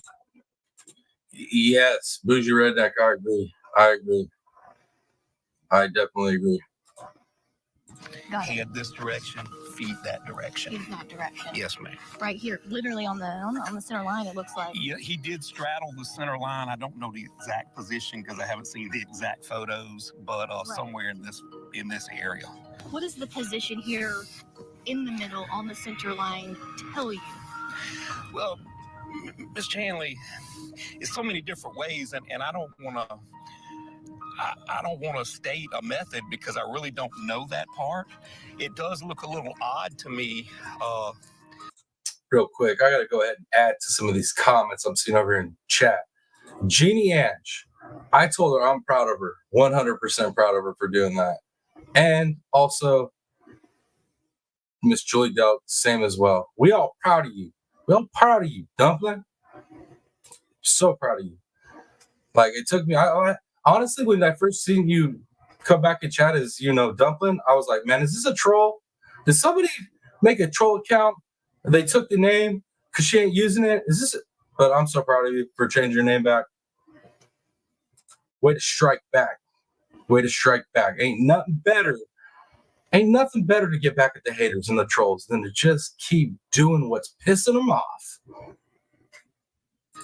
The lack of damage to Mr. Smith's clothing.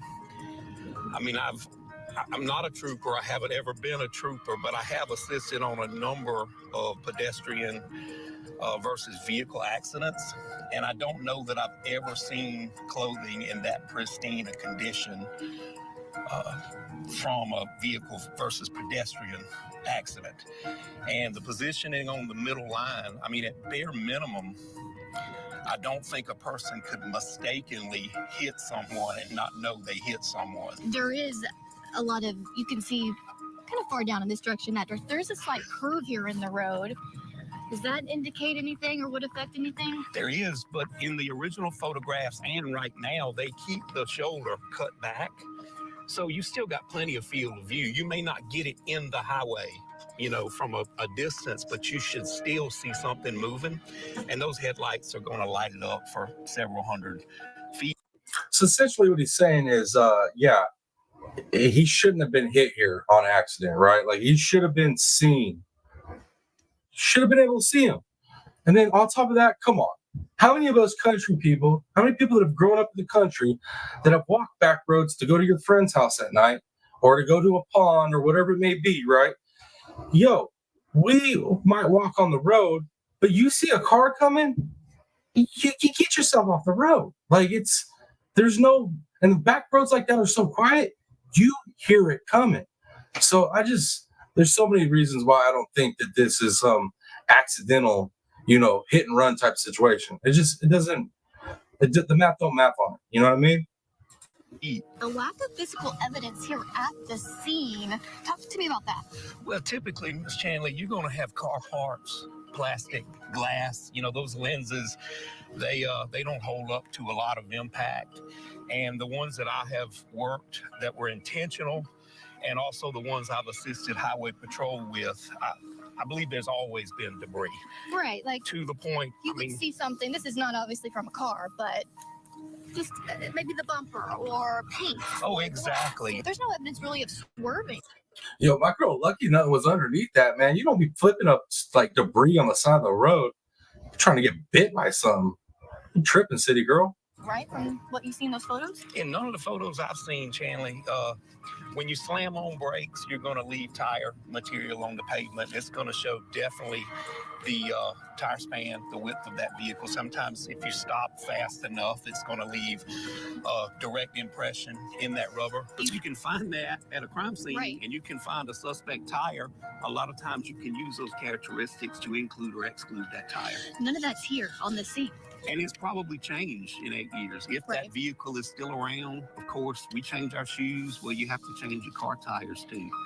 Good so point. it may be knowledge, some person's knowledge that they have to depend on. The key here is someone knows. Someone knows, because people can't be quiet, and somebody knows and they're scared to come forward for whatever reason.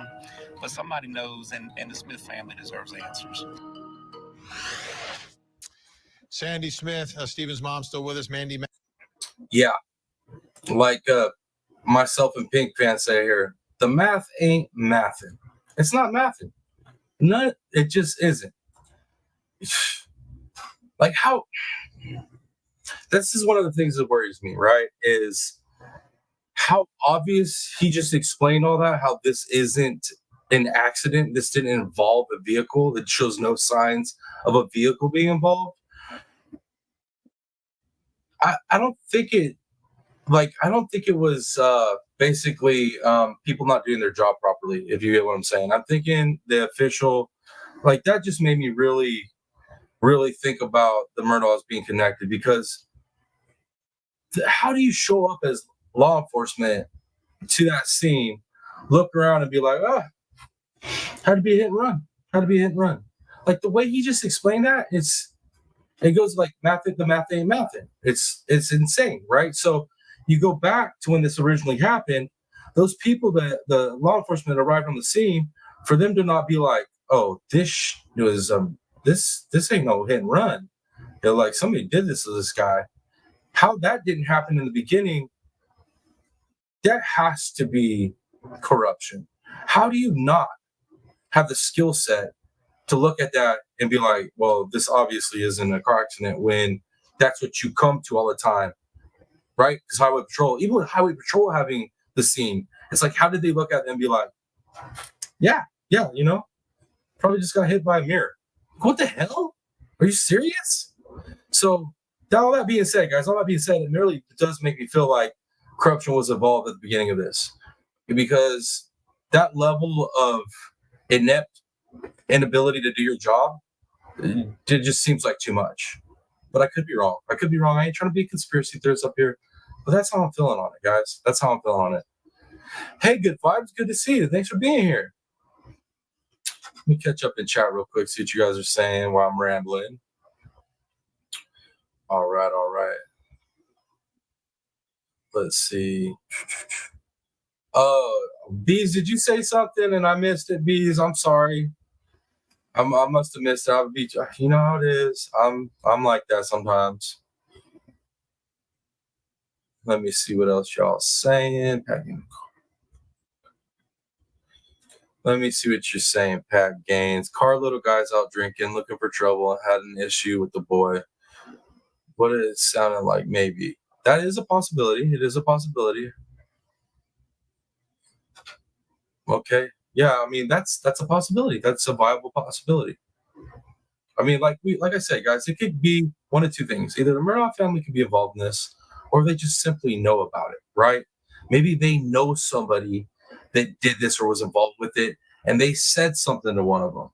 So, I mean, it could literally be either one of those situations for sure.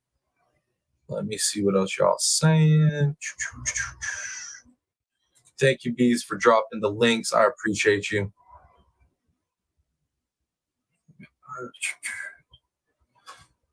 True Seeker, it sounded like it's not going to be tonight, but I'm sure somebody in the chat probably has more definite answer on that. Man, I was so excited for it to be tonight too, guys. I was so excited. Obviously, right? You guys saw the thumbnail I put up on the community page. You saw the video I dropped yesterday. I'm I'm excited. I want that freaking championship. Don't even get me started, guys. Don't get me started on the Turtle Island stuff. You guys don't want to hear it. You're going to hear it enough, I'm sure.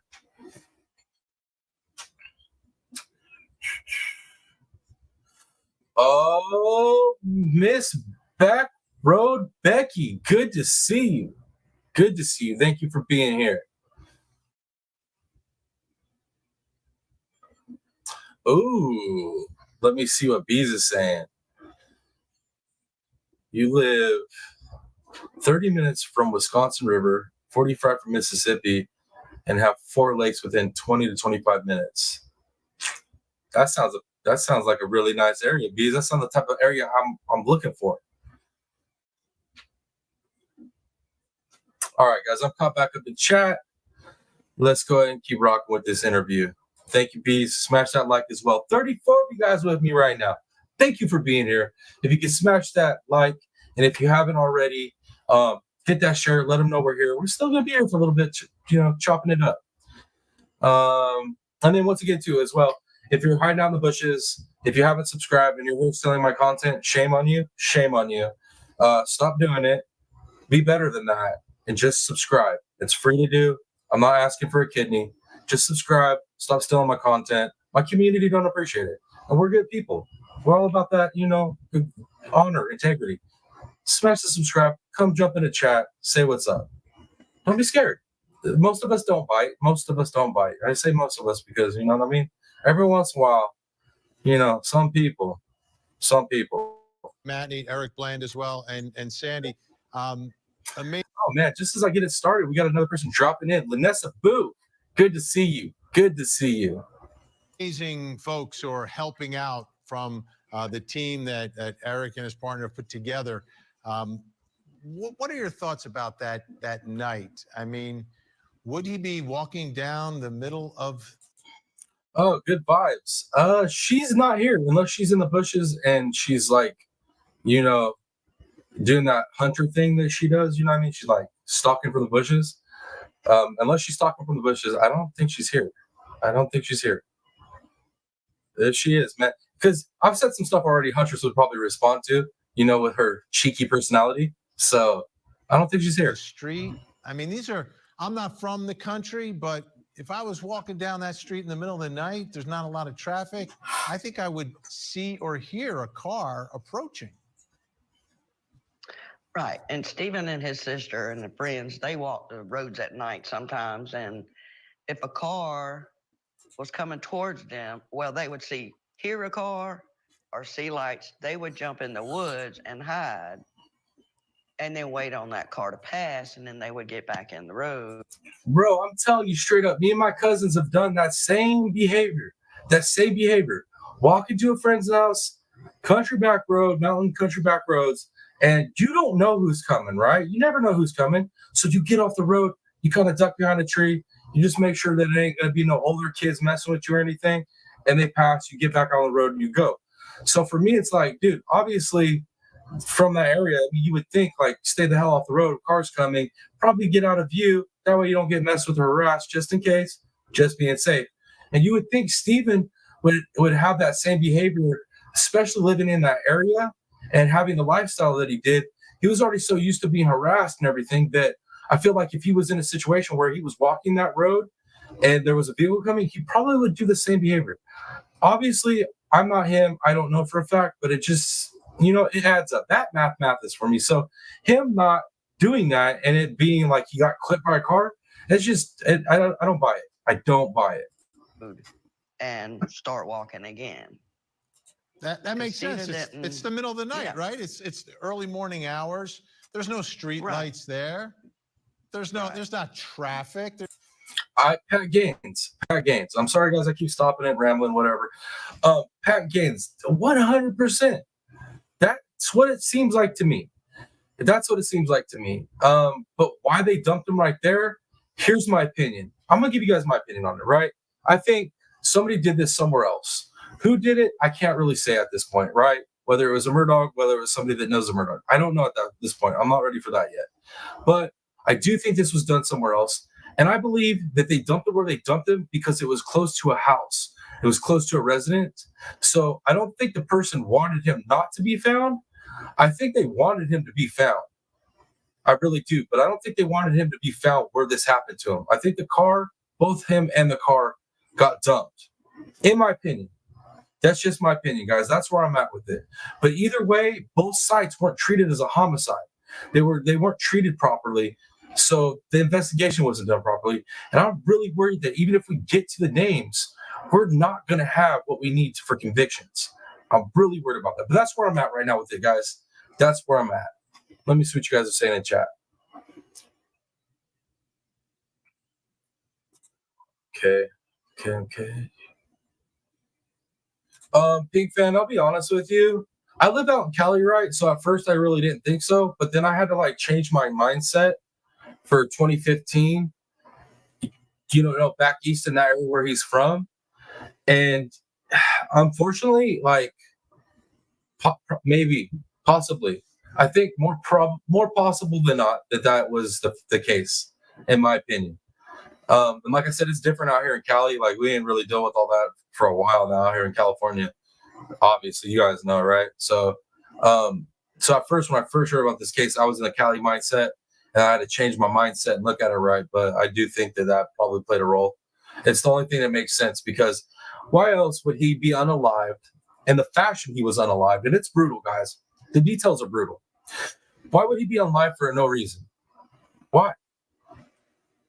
Unless it was over his lifestyle. There's no other thing that makes sense to me. Now, there is rumors that he might have been hooking away with some older dudes that might have, a life, an actual life. You know what I mean? Just like Alec Murdaugh, right? Had a successful life and a wife and all that, but he's still out doing the thing. Well, some of these men that are successful, they go out and do their thing on the side, but it ain't with no woman. They got their wife at home and they'd be doing something with somebody else. So it could have been that situation too, where maybe Stephen was having a relationship with the older man. There's rumors about it.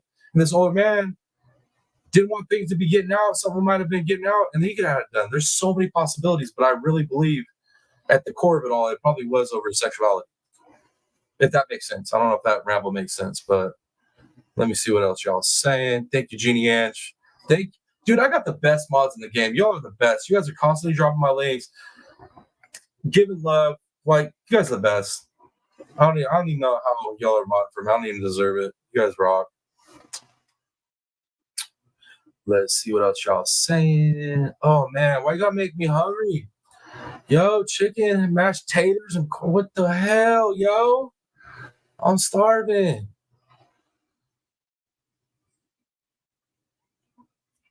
Let me see what else y'all saying. Sorry, guys. You guys are talking about some food up in here.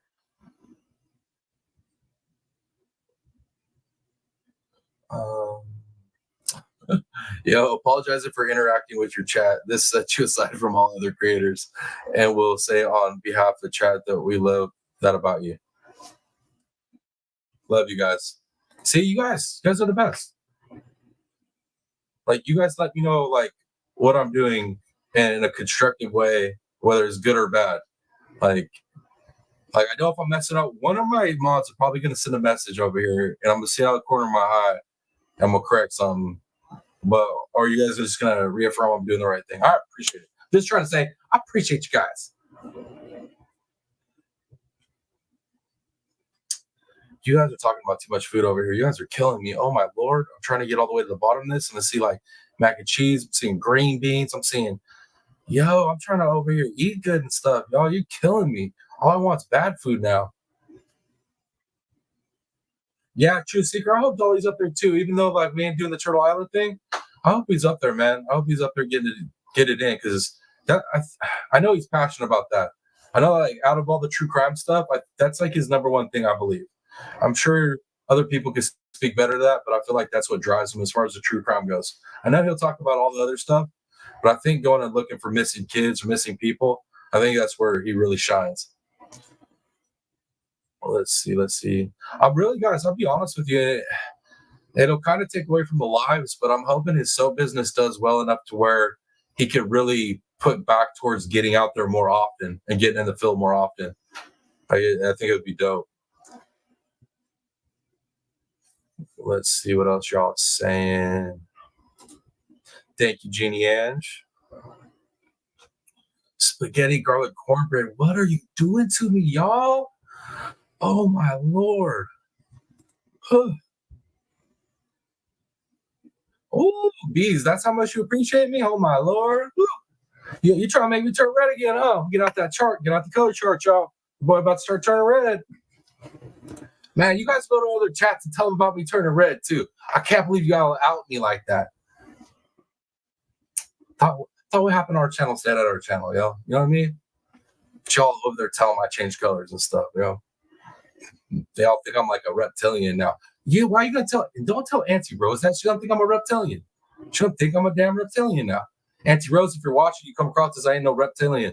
All right, I'm not. I promise. I ain't no Anunnaki reptilian. I promise. I don't get down like that. All right.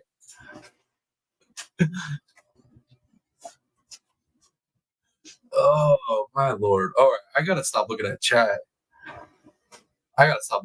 You guys literally, I'm over here, my stomach's growling now. I was fine, and my stomach's growling now. Oh my Lord, let's keep going.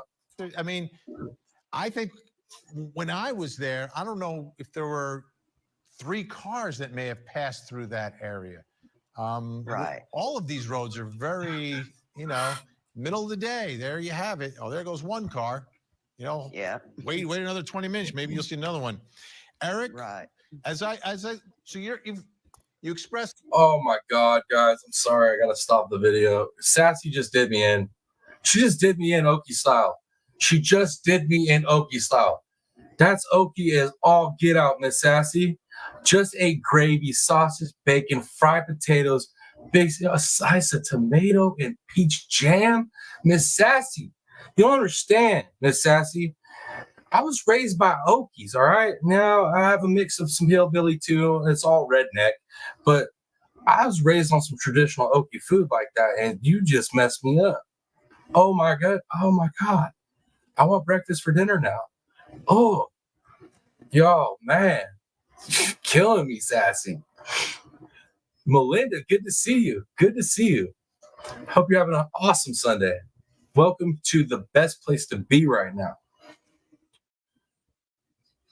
Yep, y'all are trying to make me turn colors and start. This is crazy. Y'all about to see color change and hear my stomach making noises. What's the level of frustration? And explain to us how the team you've put together is working or communicating with SLED. How is that relationship working or not working?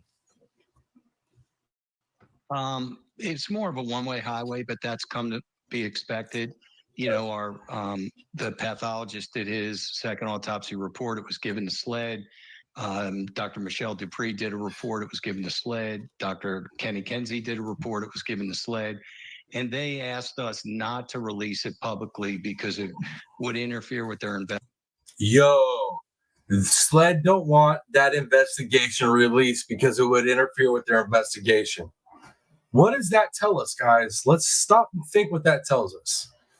So, what they found and put in the report would interfere with the investigation. How? What did they find that, had they talked about it, would interfere with the investigation? Maybe cause of death? Maybe cause of death isn't exactly what we were told in the first place. Maybe there's a more precise cause of death, per se.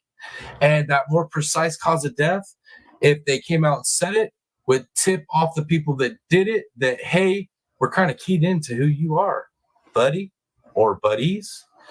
That's what that's telling me, but I could be wrong, guys. You know how I get. You know I am. I could be wrong. Let me see what y'all are saying. Let's see.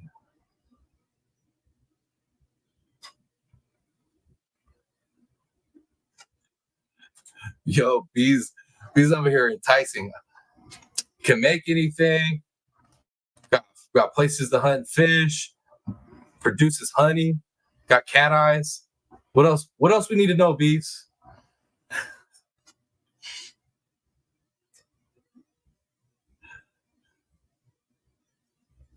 Yep, that's exactly it, Criminal Med. That's what I was getting at. I'm sorry. Bees sidetracked me. That's exactly what I was getting at. That's what's in that report. I believe that's what's in that report, and they don't want the full details out because it's going to affect their investigation. Yes, indeed.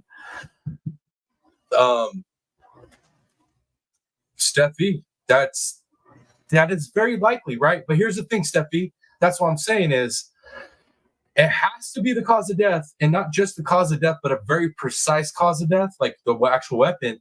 And if they do know the actual weapon, and it is what you're saying, the baseball bat, right? That is going to tip off the people that did it. Hey, they know what's up.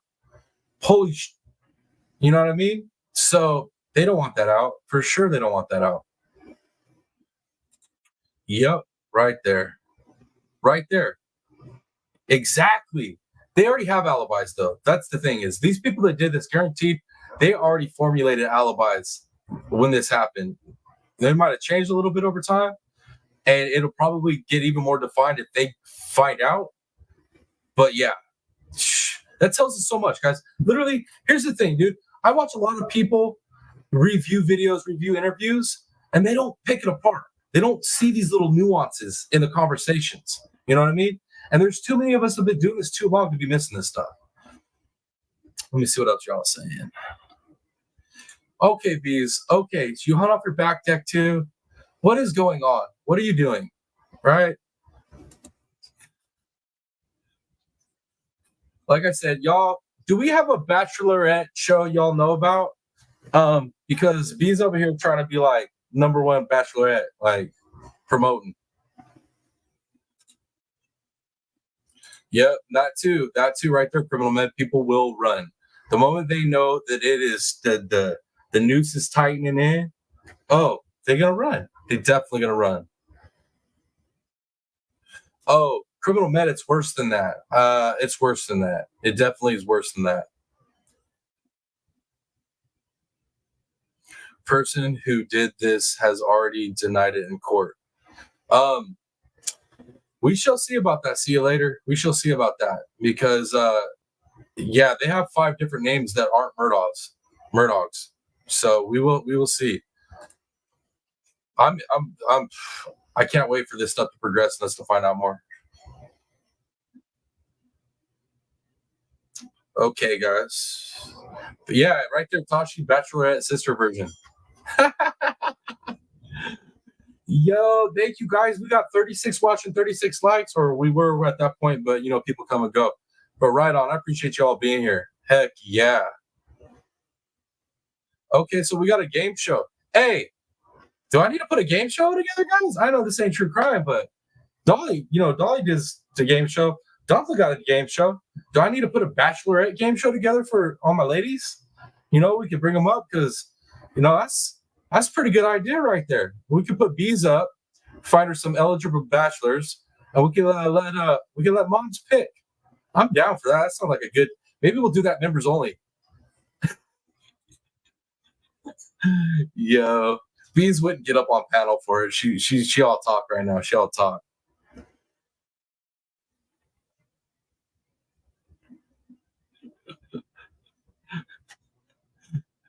That's what I'm saying, Miss Sassy. Miss Sassy, Bees got it all. She's got it all. Should be perfect contestant for the game show. Maybe we should do it. Yo. See you later. That's so funny. Yo, that's so funny because I've seen them talk about that stuff in chat, like joking around. Like, it's so funny. All right, guys, I'm off topic again. Let's get back over to this interview. Let's get back over to it. Investigation, and again, we were very excited and excited to cooperate with their requests, and we still are. The frustration for me is this. Wait up, guys! I just had a little system reset. I don't know, a system glitch. Can you guys still hear me? Give me some 2s. Give me some 2s if you guys can still hear me. I want to make sure we're still feeding.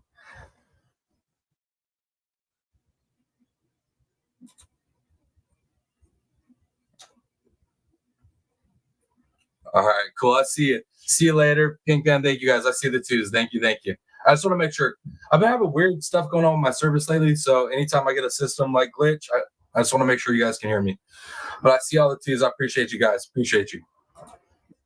Let's keep rolling. Tone of silence that is existing about Stephen's death. Not sure who did it. I don't really get mired down in that, but I know that people know how he died. And justice for Sandy looks a little bit like this. She doesn't want to tar and feather anybody, put anybody on a post and burn them at the stake. She just wants to get answers on how her son died. She needs peace. You know, a mother that has to live not. Well, let me tell you this. I'm glad she saw it like that. But on my end, nah, dude. I want to see somebody tar and feathered. I want to see somebody tar and feathered for this. She doesn't have to. She just wants answers. But I want to see some straight up justice for this boy. That's all I'm saying. I'll shut up. Knowing how her son died, never gets a good fresh breath of air or a good night's sleep. So she wants answers. Then the second component of justice is holding somebody properly accountable. You know, if it's somebody that hit Stephen and then fled the scene, then it's fleeing the scene of an accident. If it's somebody that intentionally tried to scare Stephen and it got out of control, well, then we'll have to hear the story. But mainly, number one, is I'm trying to get answers for this woman so that she can go on with her life and not be haunted by the memory of Stephen's death. She deserves that. Every mother deserves that. And I feel like that SLED, again, they're doing what they're doing. I don't get the inside 411 on what's going on. But every time we have a Murdaugh fire drill, whether it's this new jury issue or it's Alex pleading guilty in federal court or whatever, the oxygen just goes. And Tashi, I have to make a comment on this comment. But that would be like the whole point, right? Like at this point, if we come up with something that sounds fun to do, I'm not saying I'm going to do the dating show. I was just joking about that. But if we find something fun to do and we want to do it, they're going to be pissed off regardless of what it is. Yeah, the dating show is a little extreme, right? But we could literally come up with the most innocent thing to do up here, and they're still going to hate on it. They hate on all of us. So, you know what? That almost makes me want to do it more. You know what would be perfect, Tashi, actually, is that we did that as members only, a members only show. That way, it's behind a paywall. That way, they would really piss them off because then they would have to pay to come see something they don't like and they want to talk about. So, actually, Tashi, that's starting to sound like a better idea as I speak. I'm actually talking myself into it at the moment.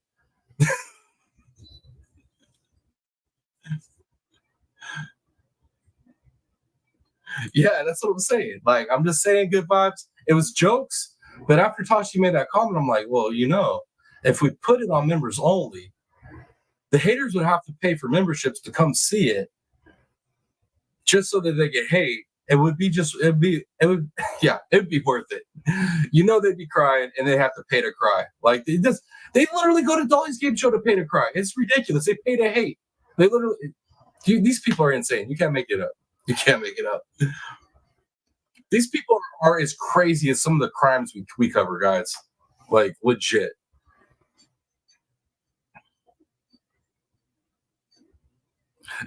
Mama Shelby over here, like, gassing me up. She's like, do it. It sounds fun. Oh, man. All the wrong people are saying do it. Like, you... No. Oh, dang. That... Man. You know what, guys? We might. I'll play around with the idea in my head. I'll play around with the idea for members only. No, they do, Tashi. They do. The whole time I watched Turtle Island, right? Even like before and after I was off, just sitting there watching it, I'm like, dude, it's insane. These people literally come over here and pay Dolly money to hate on his subscribers and friends. They literally come over here to pay to hate. It's so crazy. So, like, maybe we'll do that. Maybe once I get memberships opened up, maybe we'll do that. Maybe we'll throw a crazy game show together just literally to make the haters pay to hate. It sounds like a fantastic idea, honestly. It really does. Watch, they're going to end up stealing my idea now, guys. We shouldn't have talked about it. Damn it. We shouldn't have talked about it, guys. We should have kept that between ourselves. They're going to steal it now. Watch. Guarantee. Well, at least we know who came up with it, right? We came up with that idea if somebody steals that shit. I'm just saying. But think about it, right? The only problem is is, my community is actually filled with a bunch of beautiful people, so we could pull off a game show like this. Whereas the other communities, I'm just saying, you know what I mean? I'm just saying.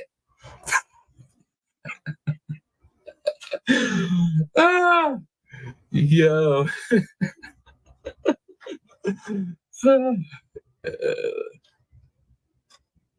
Nah, trust me, like Tashi, there's a lot of reasons why I rock with Dolly. There's a lot of reasons. It's not just because of, him allowing me to get on the game show and then giving me the shout out and stuff. I was rocking with him before that.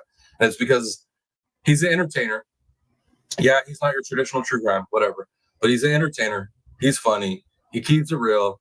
And he's smart. I see the business moves he makes, and I'm like, I see what you're doing there, buddy. You're smart. And I dig it, man. That's what type of people I like to be around. I like to be around people that inspire me and that are smart. But I think our game show idea, put it behind a paywall, just to make the haters come see what it's about to hate, because there's no way. If we did a crazy dating game show, even if it was just out of jokes and laughs, there's no way they could resist. They would have to come see it. They would literally have to come see what it's about. It would drive them insane to not be able to see it. You guys know this. This honestly, guys, I'm talking myself into it. Y'all are talking me into it too. You can see what you guys are starting. Y'all are starting some 100% big fan. Oh my Lord. It would be great. It would be great.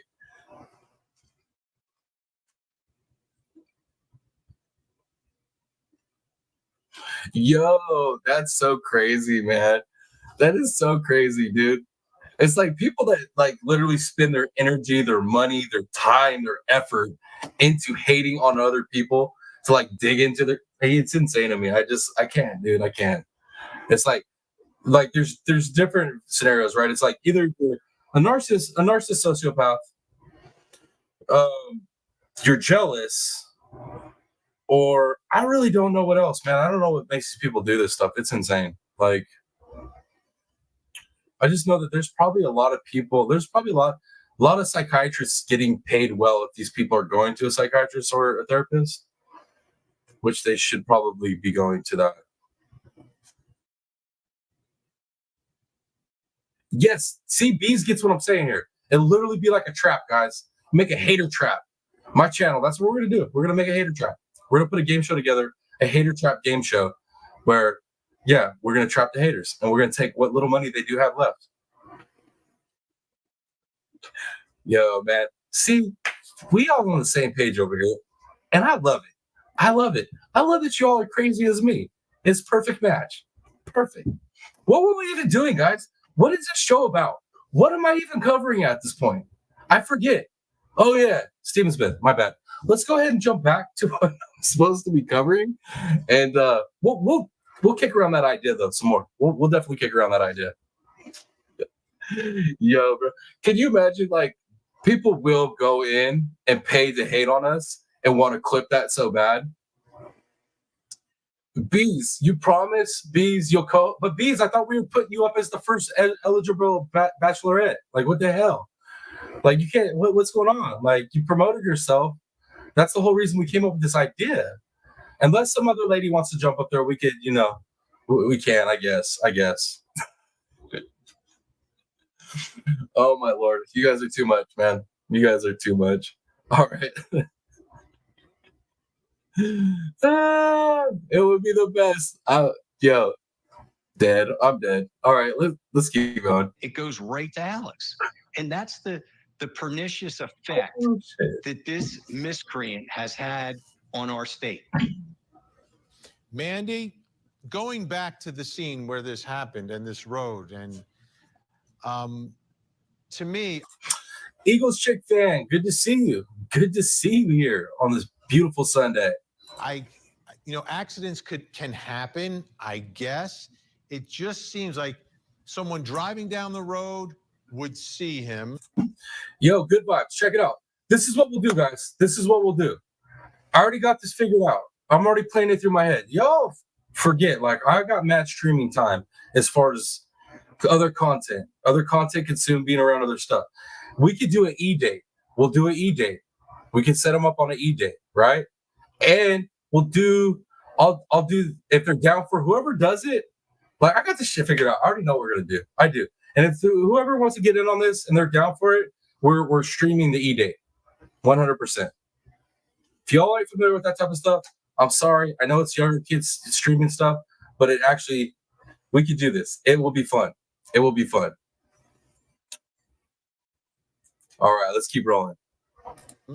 If he happened to stay in the road, if he's in the road, like Sandy said, and you hear or see a car, regardless of how fast it is, you look at where he was found. Yo, I am good vibes. I'm excited about it because one, the game shows are fun. I don't care what anybody says. People can hate on the game shows. If you put a game show together proper, they're fun. They're just extra content where we can get together and have a good time together, right? But what really has me excited was the idea of making it into a hater trap. That shit right there has me sold. Like, we could do a game night, like, you know what I mean? Like, I don't want to be copycat nobody, right? But the idea of creating a hater trap game show and putting it behind the memberships for all of us to have fun with, yo, that sounds freaking awesome. So I'm just saying right now, I got locks on that shit. And if anybody else pops up with it, I got 30 plus people that have witnessed we came up with that here. So somebody steals our guys. I'm just saying, we know that they a bunch of damn thieves. Let's see what else y'all say.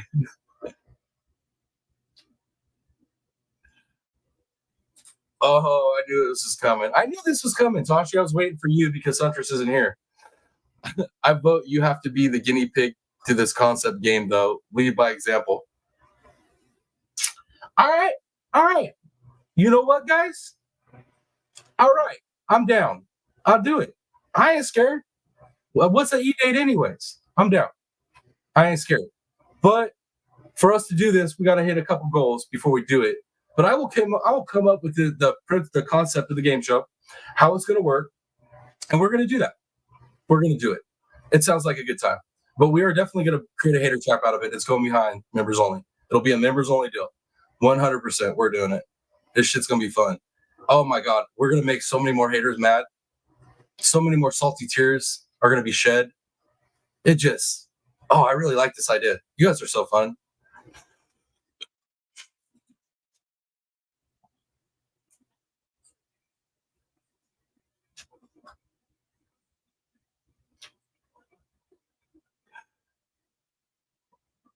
Sassy's like, you have no clue what we're talking about, Sassy? It started off as a joke, but now it might be something. It started off as a dating game joke because of bees being awesome and stuff. Make it like the dating game. Man, I was like in my head thought it was a funny joke and everything, but like watching you guys like put gas to the fire is ridiculous.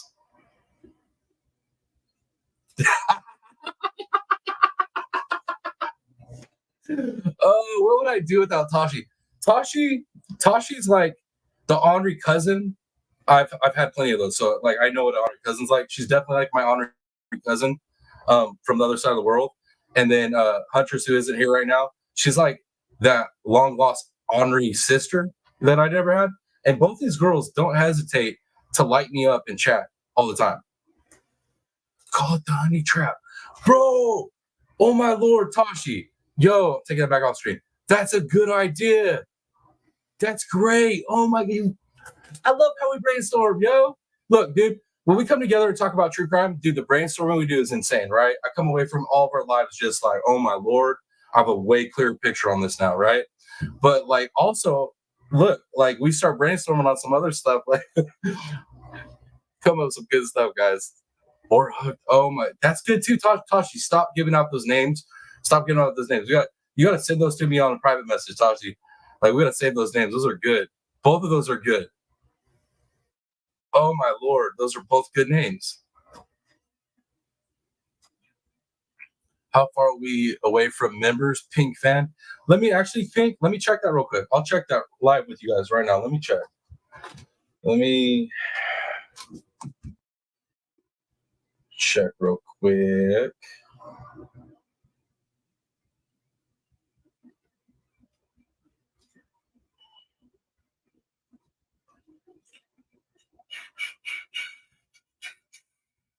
All right, guys, right now It's saying I'm at 2,165 watch hours. The other day we had some of the watch hours drop off because it was my old fishing. No, it was like some of my other old content that I had done in that time frame, I guess. So we lost a couple, but we're at 2,165 public watch hours of the 3,000 we need. So it's like we're so close. We're very close. Let's see. Let me see what else y'all saying now. Okay. No, Pink fan. It's 2 tiers now. Pink. So it's 2 tiers now. Your first tier is 500 subscribers and 3,000 watch hours, and that opens up memberships, super stickers, super chats, and merch. 4,000 watch hours and 1,000 subscribers opens you up to the second tier, which is AdSense revenue, stuff like that. So we're super close to getting memberships. And then I don't know how it counts my hours, my watch hours. I don't know if it's because my channel's so old I'm on a different count system or something, because I have way more channel views than some people that are already at memberships. It's weird. I don't understand.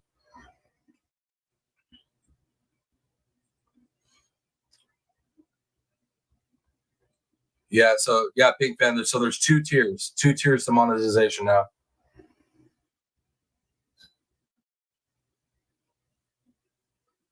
Let's see. Yeah, we're not too far away, guys. We're not too far away at all, especially with how many of you guys are watching my videos. Like a bunch of you guys are going and getting my longer videos, my longer lives, or my playlists. You guys are playing them on other devices and letting them run through. You guys have no clue how much that's helping. It's helping immensely.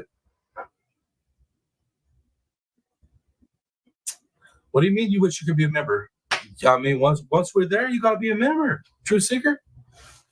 And then, like, you know how it is, like, if you can't swing the funds to become a member, you hang out and chat long enough and you active enough in chat, those memberships, some people, gift out those memberships. So that's why it's important to be in chat. Even if you can't be a member per se, sometimes you get them gifts. Thank you, Good Vibes. I appreciate that. Like I said, I got all kinds of cool ideas that we're going to do for membership stuff. Members only content, because like I feel like that's a huge important thing to be doing if you're a YouTuber. Like you definitely need to be cranking out that membership stuff. But dude, this game show's, I'm extra excited about it now. That game show sounds so lit, guys. Oh, it sounds like a good idea. It sounds like a good bad idea though, right? Because it's like we know it's going to stir some shit up, but like I feel like because it's behind a paywall and it's for members only. Once it's members only, you're allowed to really play with your content a little bit more. You don't have to really stick to the genre per se. So I feel like we throw it behind members only. Like we can have a good time. We're not doing nothing wrong. We're gonna have a great time actually, and we can piss some haters off. Like so, I think all in all, it's gonna be good times. I keep trying to talk myself out of it in the back of my head, like, oh, don't do this. You're gonna stir up shit. But like, the more I think about it, and the more you guys seem to be excited about it, I'm like, man, this seems like a really good idea.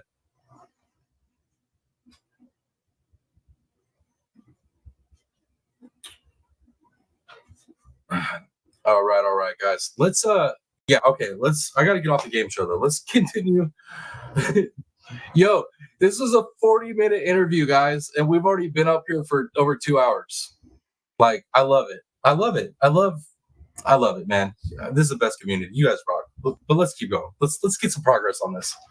And then you look how long the stretch of road is and how quiet it is there and how peaceful, especially in the early morning hours.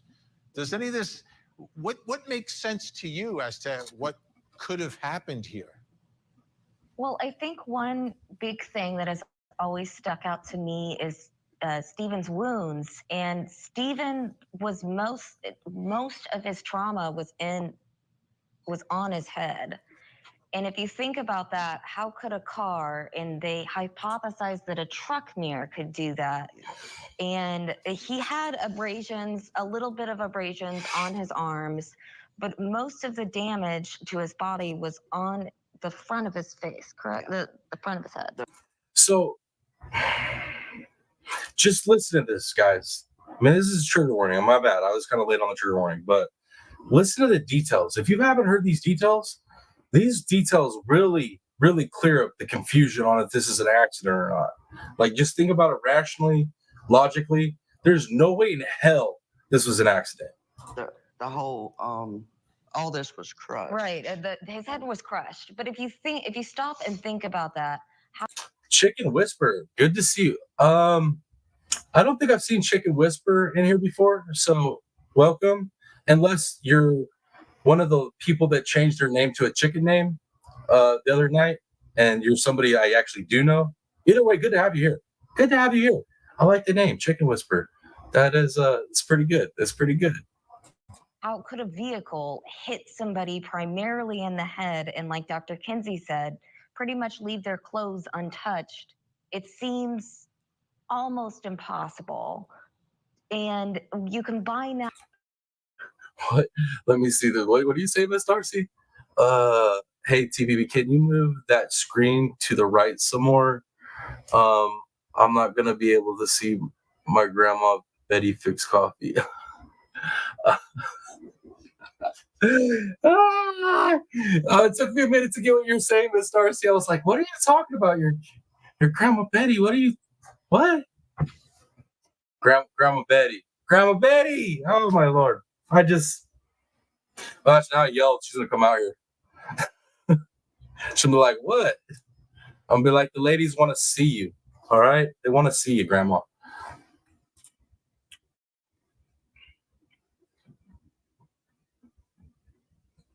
Oh, snap. Okay. I'll start the show. Chicken Whisper, I do know you. Now I'm wondering who you are. You will know Chicken Whisper? Okay. With that, man, Yo, Toshi, that's so true. Dude, you saw that too? I wanted to say that, but I wasn't trying to be like, disrespectful or anything, or somebody take it the wrong way. But dude, you ain't lying. He does, right? He look like a little younger, skinnier, you Justin for all. Like, for real. That's no joke. Justin for all, Justice for all. I'm not sure what he goes by now, but 100. Yep. Grandma be up there making that coffee, y'all. Getting that coffee ready. She should be back there pretty quick. I mean, it's getting close, 5, 6 o'clock. Usually about the time she rolls back there, starts doing it. All right. Man, 35 of y'all in here. Thank you guys for being here. I appreciate y'all. Let's keep rolling. With just so many weird things that happen in the investigation, and you combine that with the lack of evidence of a vehicular homicide on the scene, and you comb through those reports and look for anybody in the highway patrol who believes that this was a vehicle accident, and none of them did. No. They all said, I found no evidence of a vehicular homicide here. So I don't understand for the life of me how this case was in the Highway Patrol's hands for as long as it was, because it should not have been the Highway Patrol's case. It should have been Flood's case in 2015. But my big question too is, like, why in the hell wasn't Highway Patrol like being like, yo, this obviously isn't a hit and run. There's obviously no debris from a car. This obviously this has nothing to do with the car. Why? Why wasn't that, like, I don't know, why wasn't that addressed by somebody in the CHP? Or not, the Highway Patrol, my bad, not CHP, that's California Highway Patrol. Or no, I guess CHP, Carolina, whatever. Anyways. Yes. Sandy, how do you think he got where he was found from his car that we're looking at here? Because they're about 3 miles in separation, right? The car's about 3 miles away from where he was found. How do you think he got there? I'm thinking someone placed him there because the reason being, he had his cell phone. It wasn't far from the house. He would have called Stephanie to come and get him or bring him gas. Because he has run out of gas before, and the first thing he does is call his sister. And she always come and picked him up. So I don't see him walking that far.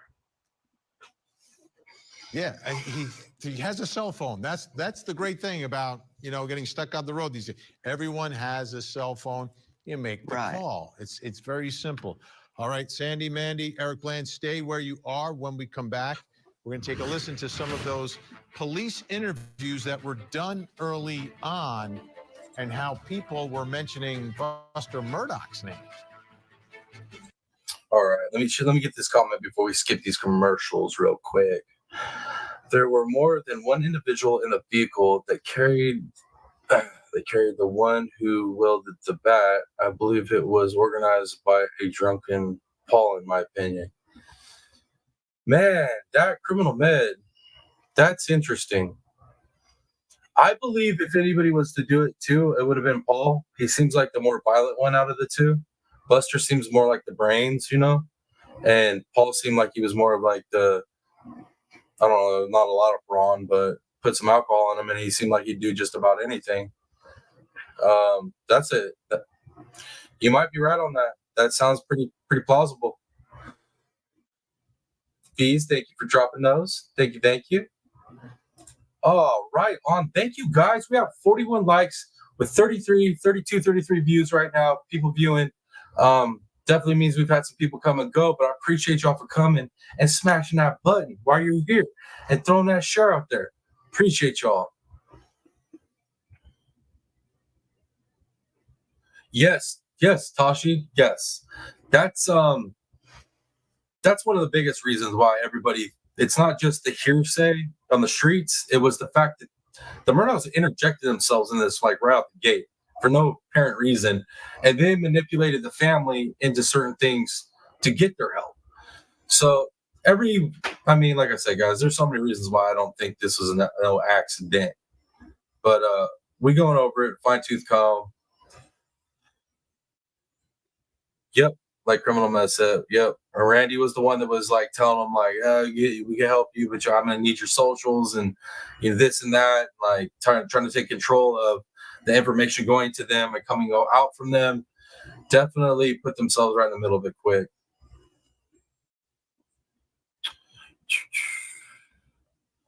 Yo, Paul wasn't just, man, I don't know.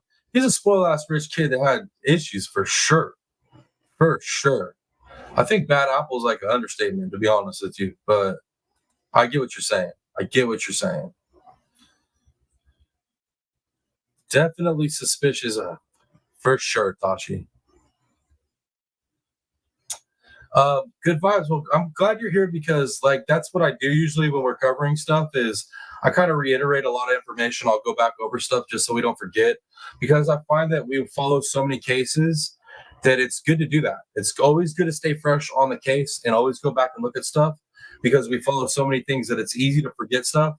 And you can't really like dissect a case or talk about a case unless you can remember all the little bits and pieces for sure. So we really like to deep dive it, even if like just like this, right? This live was meant for us just to see this new interview, but during the whole interview, we're picking it apart. We're talking about things, and that's my favorite thing to do on these lives. Really get into it with you guys. Let's see what else y'all are saying. Yeah, the bat for sure. Tell people talking. All right, guys. I'm caught back up. Let's continue.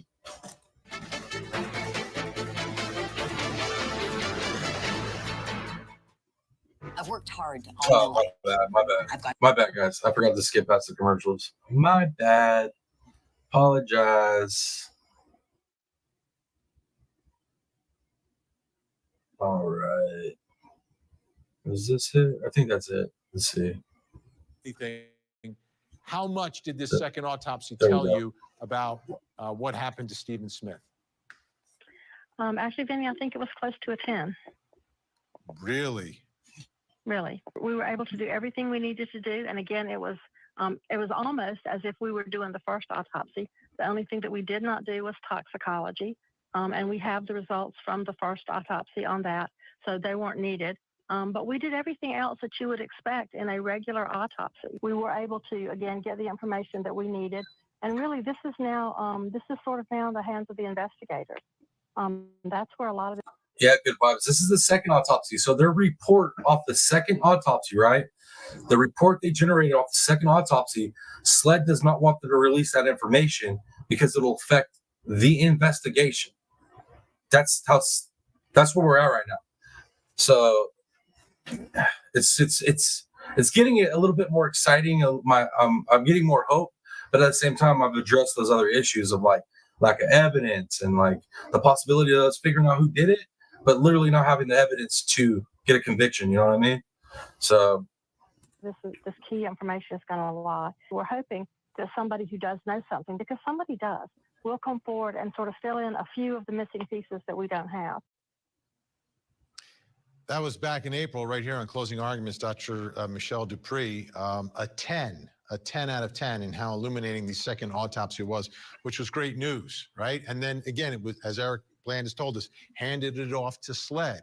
And here we are now. It's September, still waiting to find out more about what's going on. What is the grand jury? What type of evidence?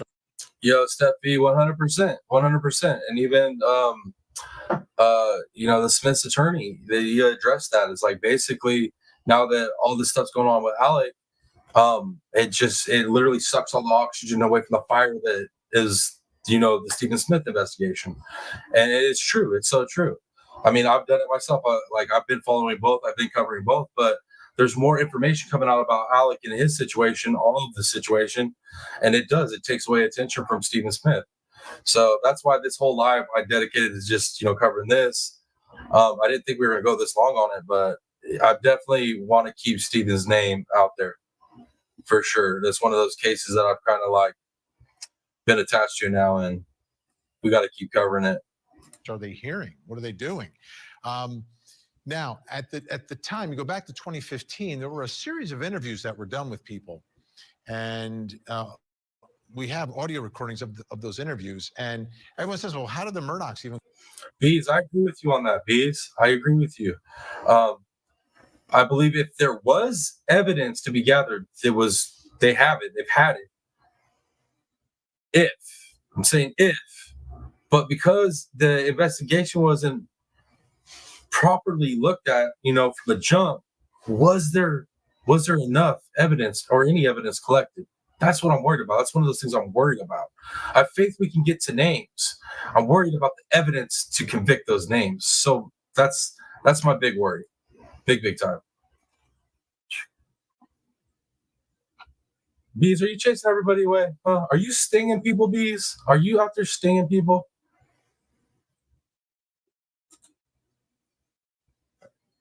Come up in this? Well, they came up in this because of what people. I see what you mean. They had it and made it disappear. Well, that's the thing is my opinion is they never had it because they were told not to look for it from the beginning is where I'm at with it. I think. Could be wrong.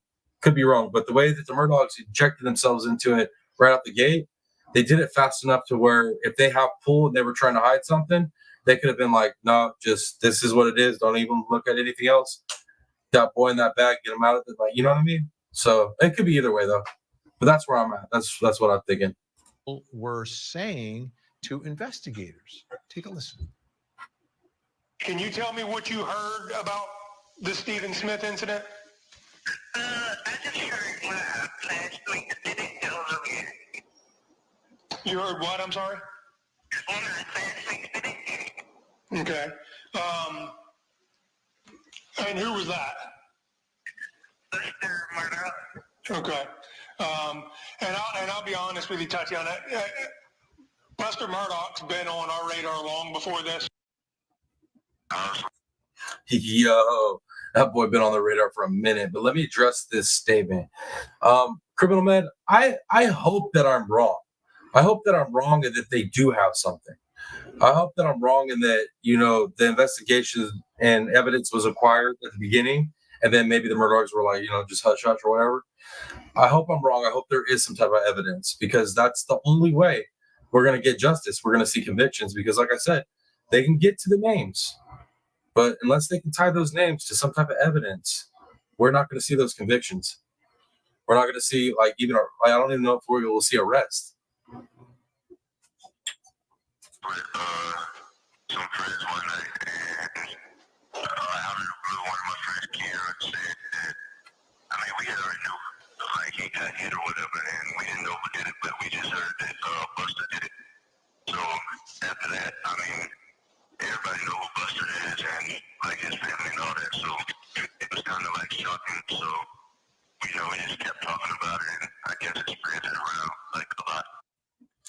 Now, here's the one thing, though. One of the things I was thinking about the other day when I was chopping up this whole Stephen Smith thing is the Murdaugh name, right? But see, then again, the way that they interjected him in the case kind of debunks this. But at the same time, let's just think about it. Say you were out and you were with your group of boys and you're out drinking and stuff, and you come across this kid that y'all know was, you know, living an alternative lifestyle, and y'all weren't into that during this time frame back there, and you know what I mean, you did something to this kid, you unalived him, and you're just from standard ass families, you know what I mean?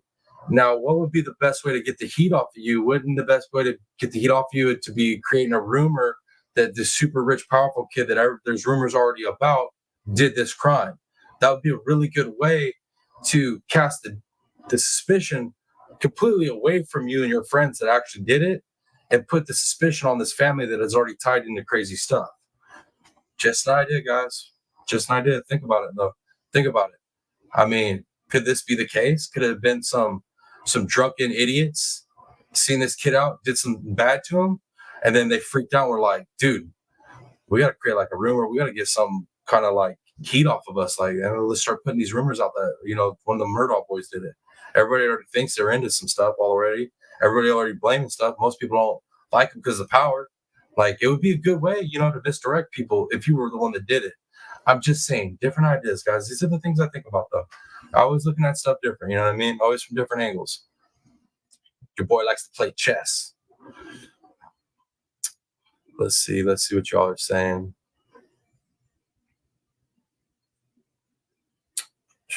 But then, like I said, that same thing I just said, why did the Murdaughs show up to that, you know, and interject themselves in it so early?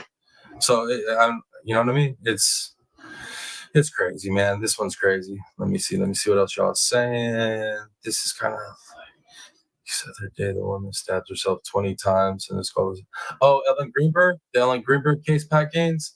No, the Ellen Greenberg case is even way worse than this. The Ellen Greenberg, but it's similar, right? It's like, it's a whodunit. It's definitely whodunit. But man, if you bring up the Ellen Greenberg case, that shit hits me in the feels, man. I feel so horrible for her family, for her mom and her dad. I can't, like, the fight they've been fighting for so long for her, and just to keep getting blocked. And we know what it's from too, man. Anybody that's familiar with that case knows the corruption's high in that one. There has to be. There's no other explanation. And I've been, guys, just to give you an update on the Ellen Greenberg case, I've been trying to find the 911 call, like a clean version of it that isn't on somebody else's video, and I'm having a hard time finding it because I want to go over that with you guys. All right, I'm caught back up. Let's keep going. Another friend of mine had texted me asking me if Buster and Stephen were together, and I told him no. I said, not that I knew of, and then I asked him why. He said because he had heard that, and then I asked him who he heard it from, and he said he didn't know, he just heard it. Okay, so he didn't have any anything to base that upon, just except for more or less a rumor. Is that correct? Yes, sir. And that's how, you know, everyone was talking about. It's definitely very similar in the fact that we got powerful families pulling some strings, it looks like, on both cases, for sure. For sure. Buster Murdaugh in particular, but how the Murdaugh name got intertwined in the death of Stephen Smith. Let's bring back in our guest, Stephen's mom, Sandy Smith, Manny Matney, author of the new book, Blood on Their Hands, and Eric Bland, the attorney representing Sandy Smith's family. So, Sandy, what do you make of low country rumors? Do you take them with a big grain of salt? What do you think? And that's the thing, too, is like, you know, if the Murdaughs just showed up there because, let's just say they showed up there for good reasons. They had nothing to do with the cover-up, right? Let's just say that, right? Well, what are other options that could be possible if they're not involved? Those are the things I keep thinking about. But, man, it just keeps coming back to Why did they show up? Why the hell did they show up? Because the only other time they showed up was for the boat crash, right? And we seen what they did in the boat crash. They were trying to hide stuff, cover stuff up. So dang, it's like my brain keeps wanting to work out all these different scenarios, but it all goes back to them every damn time. It's frustrating. Well, I do take it with a grain of salt. And when they first told Stephanie, it upset Stephanie when they said that Buster killed your brother. And she came to me crying, and I said, Stephanie, you got to overlook what people say. People's going to talk, especially because of your brother's lifestyle. I said, so I don't see any reason why they would have any reason for killing Stephen. And Mandy, you talk about, and everyone keeps saying it, right? Dr. Kenny Kinsey, Dr. Michelle Dupree, talking about the fact that someone's got to say something. Well, initially people were saying something. There were these rumors. I mean, you try to trace a rumor. It could be just one person started it, and then it just spread like wildfire from there, just out of thin air. But the irony is that the rumors are what sort of put the Murdaugh family and Buster in the middle of all this, yet no one has come forward with the information that investigators need to make an arrest here. Right, and I think that. Who's going to go? Mandy first, then Eric will close us out.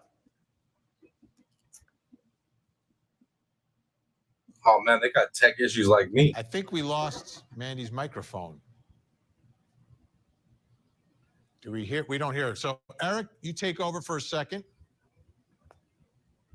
We don't know that. We don't know if anyone hasn't talked yet. We haven't heard from SLED. We obviously are not going to hear from the grand jury because it's a secret proceeding. Look, do I believe Buster Murdaugh killed Stephen Smith? The answer is I have no idea. I think it would be patently unfair to put that blame on that young man at this time. Now, there was one question that wasn't asked of him in the Fox Nation documentary, and they asked him, did you have a relationship? Yo, okay, let me see what you're saying real quick. Fair use, I gotta stop at fair use and stuff, but let me see what you guys are saying. Sure hope there's justice for Stephen.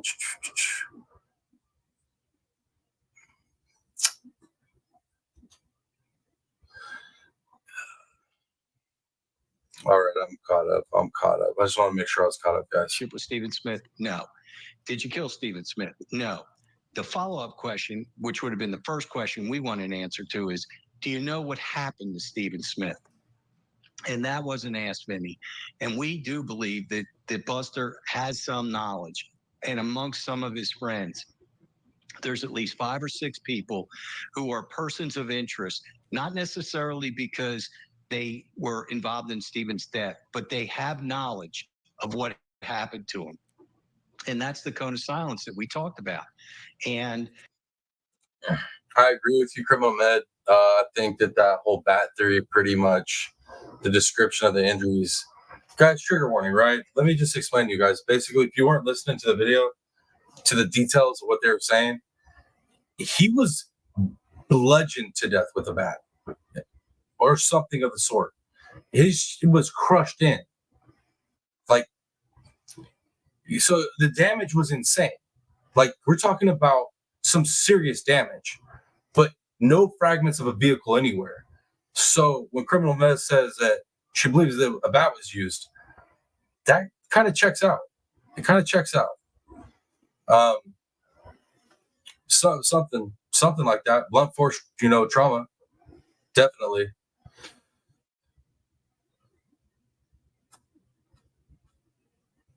True. But what I am gathering from all this interview that we've sat here and listened to, and what I gathered from it the first time is, dude, they know stuff. They know a lot of stuff.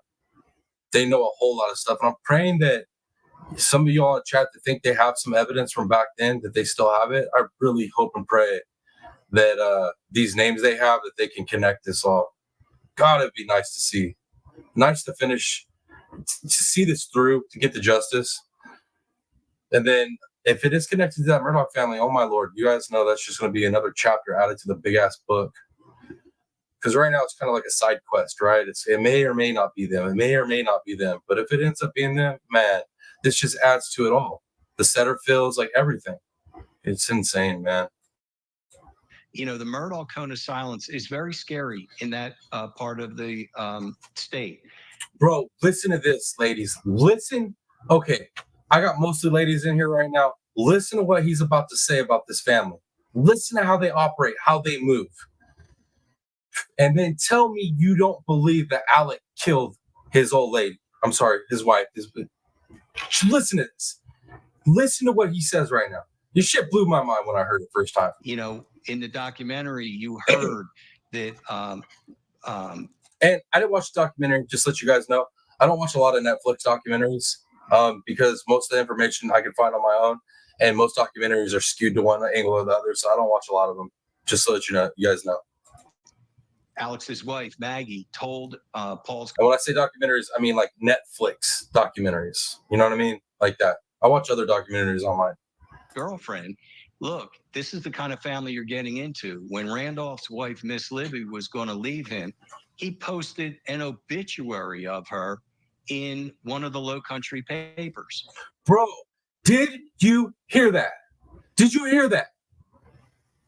That blew my mind. When I heard that the first time, I was like, are you freaking kidding me? Yo, to Miss Libby? What? This sweet lady we heard so much about in the trial? Are you kidding me? He put an obituary out on her? I was like, no, you ain't leaving. You ain't leaving alive. Now tell me after hearing that you don't think, oh, Alec didn't fall too far from the tree, except for he went all the way through with it. Because we all heard, now you'd probably be leaving him. There was talk that he was going to be getting a divorce or it was going to be put on him. Just saying. Crazy, guys. Insane. Now that is frightening. Wow, that is cold. And she didn't leave him. That is frightening. And that tells you the kind of people that these Murdaws are, and that they wield a lot of power. So I don't necessarily agree with Mandy in part that they're just being selfish and not stating it. I think there's some people that are legitimately afraid if they open their mouth, and it's the duty of SLED to protect these people. So, Mandy, where do you think we are right now in terms of what the temperature is down there, right? The Murdoch dynasty has blown up, right? We witnessed it ourselves. Go ahead. That was Murdoch's pop, Alex Pop. Like crazy, absolutely crazy. Like she was gonna leave, and he straight up put a obituary out on her. Like what? And so we're supposed to believe, like, oh, so Alex's defense team wanted us to believe that he could never do anything like that, dude. What the hell? He grew up in a family where dudes pretty much told the ladies, like, you leave, you're not leaving alive. That's what I took from it, right? Yeah. All right.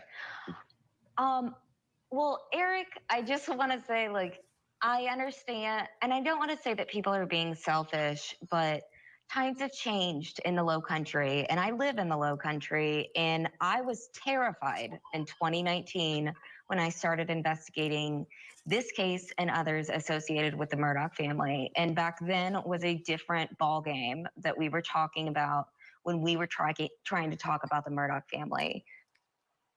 Now, times are different. Alec Murdoch was convicted of murder in a fair trial that I believe was fair, but that's another situation. That's another episode. That's another episode. But oh yeah. I don't think that that's an excuse anymore to be scared. Look at this woman. Oh yeah. I disagree with her. I disagree with her right here. I do disagree with her. She's like, it's a different time. For a moment, I felt like that too. Guys. I was like, he's behind bars. The dynasty is falling apart. So why is people scared anymore? But then I started thinking about it. I was like, man, maybe not. Maybe not. Maybe there's still some power. Because, like, to think about it, there's money There's money. There's a award. There's reward money for like answers to Stephen Smith, right? So with Alec being behind bars and them talking about the dynasty not having the same power anymore, you would think somebody had that information, they'd come and claim that money, right? But ain't nobody trying to come claim that money. Why aren't they trying to come claim that money? Probably because it's still the Murdochs. It's still them. They still got power. So I don't know. I don't agree with her with that. And look how much pain she's been in. Like, it's time for people to stop being scared and start thinking about other people's. Wait, let me comment on this comment real quick. Steph V, I think we are getting some light shed on Stephen's case, but really doubt there will be anyone arrested or honest answers. I mean, some of the things I'm worried about, you might be right. Steph, you might be right, but I'm hoping that the things I'm worried about, what you just said, I hope are wrong. I really do. But I mean, come on, it's true crime, right? Like, we're pretty used to having some bad outcomes with things, so I'm prepared either way. Power runs deep. Yes, it does. It runs very deep. That old money, man, it has some deep ass roots.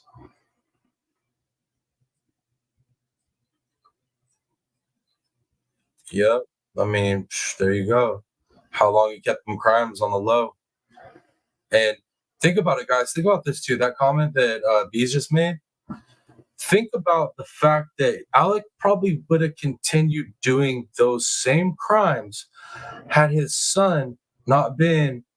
I don't want to use a bad word for his son because he's not with us anymore. But had Paul not screwed up and did what he did and unalived that poor girl with that boat accident, had that not happened, Alec, I'm almost guaranteeing Alec would still be doing what he was doing. I really do. I really feel like that. I feel like that's the type of power they had. That it literally, that was the one thing that screwed up the whole ball game for him. I know stuff. It sucks stuff because I tend to be very logical and rational about things.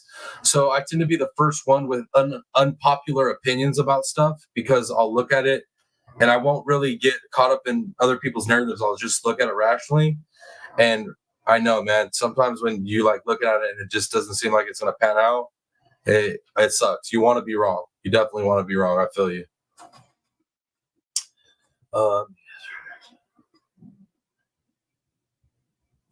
Yeah, no, he was pickled already at his age. That boy was already pickled.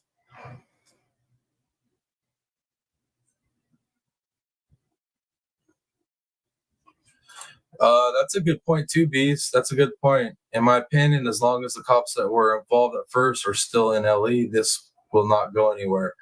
Because I agree with you with that too, because it's like either which way, whether it's corruption or it's just they did their job like crap. If they're still active, if they're still in the force, I mean, why would they want anything uncovered that's going to make them look bad? So that's a scary thought. That's a very good possibility, Pat Gaines. It's a very possibility, especially if the Murdochs are truly involved. They have the type of money to make people be quiet. Pater's scared of mixture of both. That as well. That's also a very viable possibility. Okay. So, all right. It seems like a lot of us are on a similar page with it. Feelings. There's no excuses anymore. And I believe that SLED can get this job done as long as people cooperate and step up and they end this cone of silence. And we're done of the days of having excuses for people being silent anymore. I don't think that they should be afraid. I think that they should just do what is right and come forward. Go ahead. Woo. Oh, it's easy to say all that stuff, lady. It's easy to say all that stuff. Man, but you living in that area, you can't leave that area. You'll see really easy. I mean, I agree with her, obviously, guys. I agree with her. But dang, man, it's really easy to say all that, go get them stuff when you ain't the one that's got your neck on the line if you say some stuff. You know what I mean? Oh, yeah. I want to know about that, Tashi. Thanks for bringing that up. Pat, what did your boys? Did you tell them? What did they say? I want to know. I'll be waiting to see in chat. I want to see. Okay. Amen. Amen. That's right. Well stated. Sandy Smith, thank you so much for joining us tonight. Thank you for having me. Amazing work with that scholarship. Good luck with that. We're so glad we were able to announce that tonight. Manny Matney, November 14th, the book is coming out. It is. And where are people find November 14th. You can find it everywhere, right? They can pre-order on Amazon and bloodontheirhandsbook.com. Awesome, awesome. And Eric Bland, what you've done down there, and I want to remind folks, you're taking no fees for this work that you're doing, which is like... Bro, Vinny's about to drop a freaking joke. Dude, it hit so hard, guys. Vinny's the best. Criminal Med, 100%. Much love and prayers to Sandy, that poor lady. I mean, she's part of why I would keep pushing this story whenever new stuff comes out and keep it alive. It's not just for Steven, it's for his mama too, man. That poor lady. But anyways, guys, prepare for Vinny's joke. Vinny's got jokes. I love Vinny. He the man. The opposite of Alec Murdaugh, right? So like Alec Murdaugh takes your money, doesn't do anything for you. And then Eric Bland doesn't take any money and does everything for you. So we appreciate your time as well. Boy, Thank you, everyone. Jokes. All right. Have a great night, everyone. Thank you. All right, guys.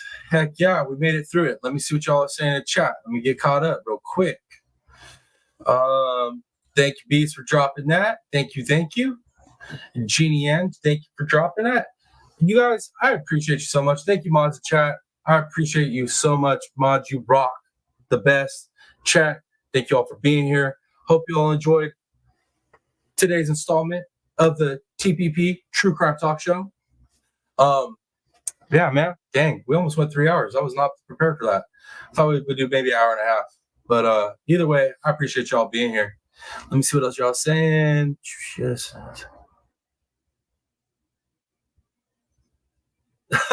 Oh, snap. Okay, Miss Pat Gaines replied to us. Yes, and I didn't say his name right. I said 2 packs, and they didn't. That's too cute. Yeah, that's too cute, Miss Pat. Hey, man, at least you tried, though. You got the smiles out of them. You got smiles. But, all right, guys, so what I'm going to do is I'm going to start working on the game show. I'm going to start working the details out on that because we're pretty close to memberships. So know that's going to be in the works. That's not dying. That has become something. Good vibes. Thank you for the love. Appreciate that. What are you saying, Criminal Med? Remember they got something in Paul and Maggie's unaliving. Yeah, I know. Like I said, I have so many of these questions, and then I try to look at all these different possibilities, but everything goes back to that family, man. It really does. It's like that. But like I said, I have to do these thought exercises when I'm looking at all these cases.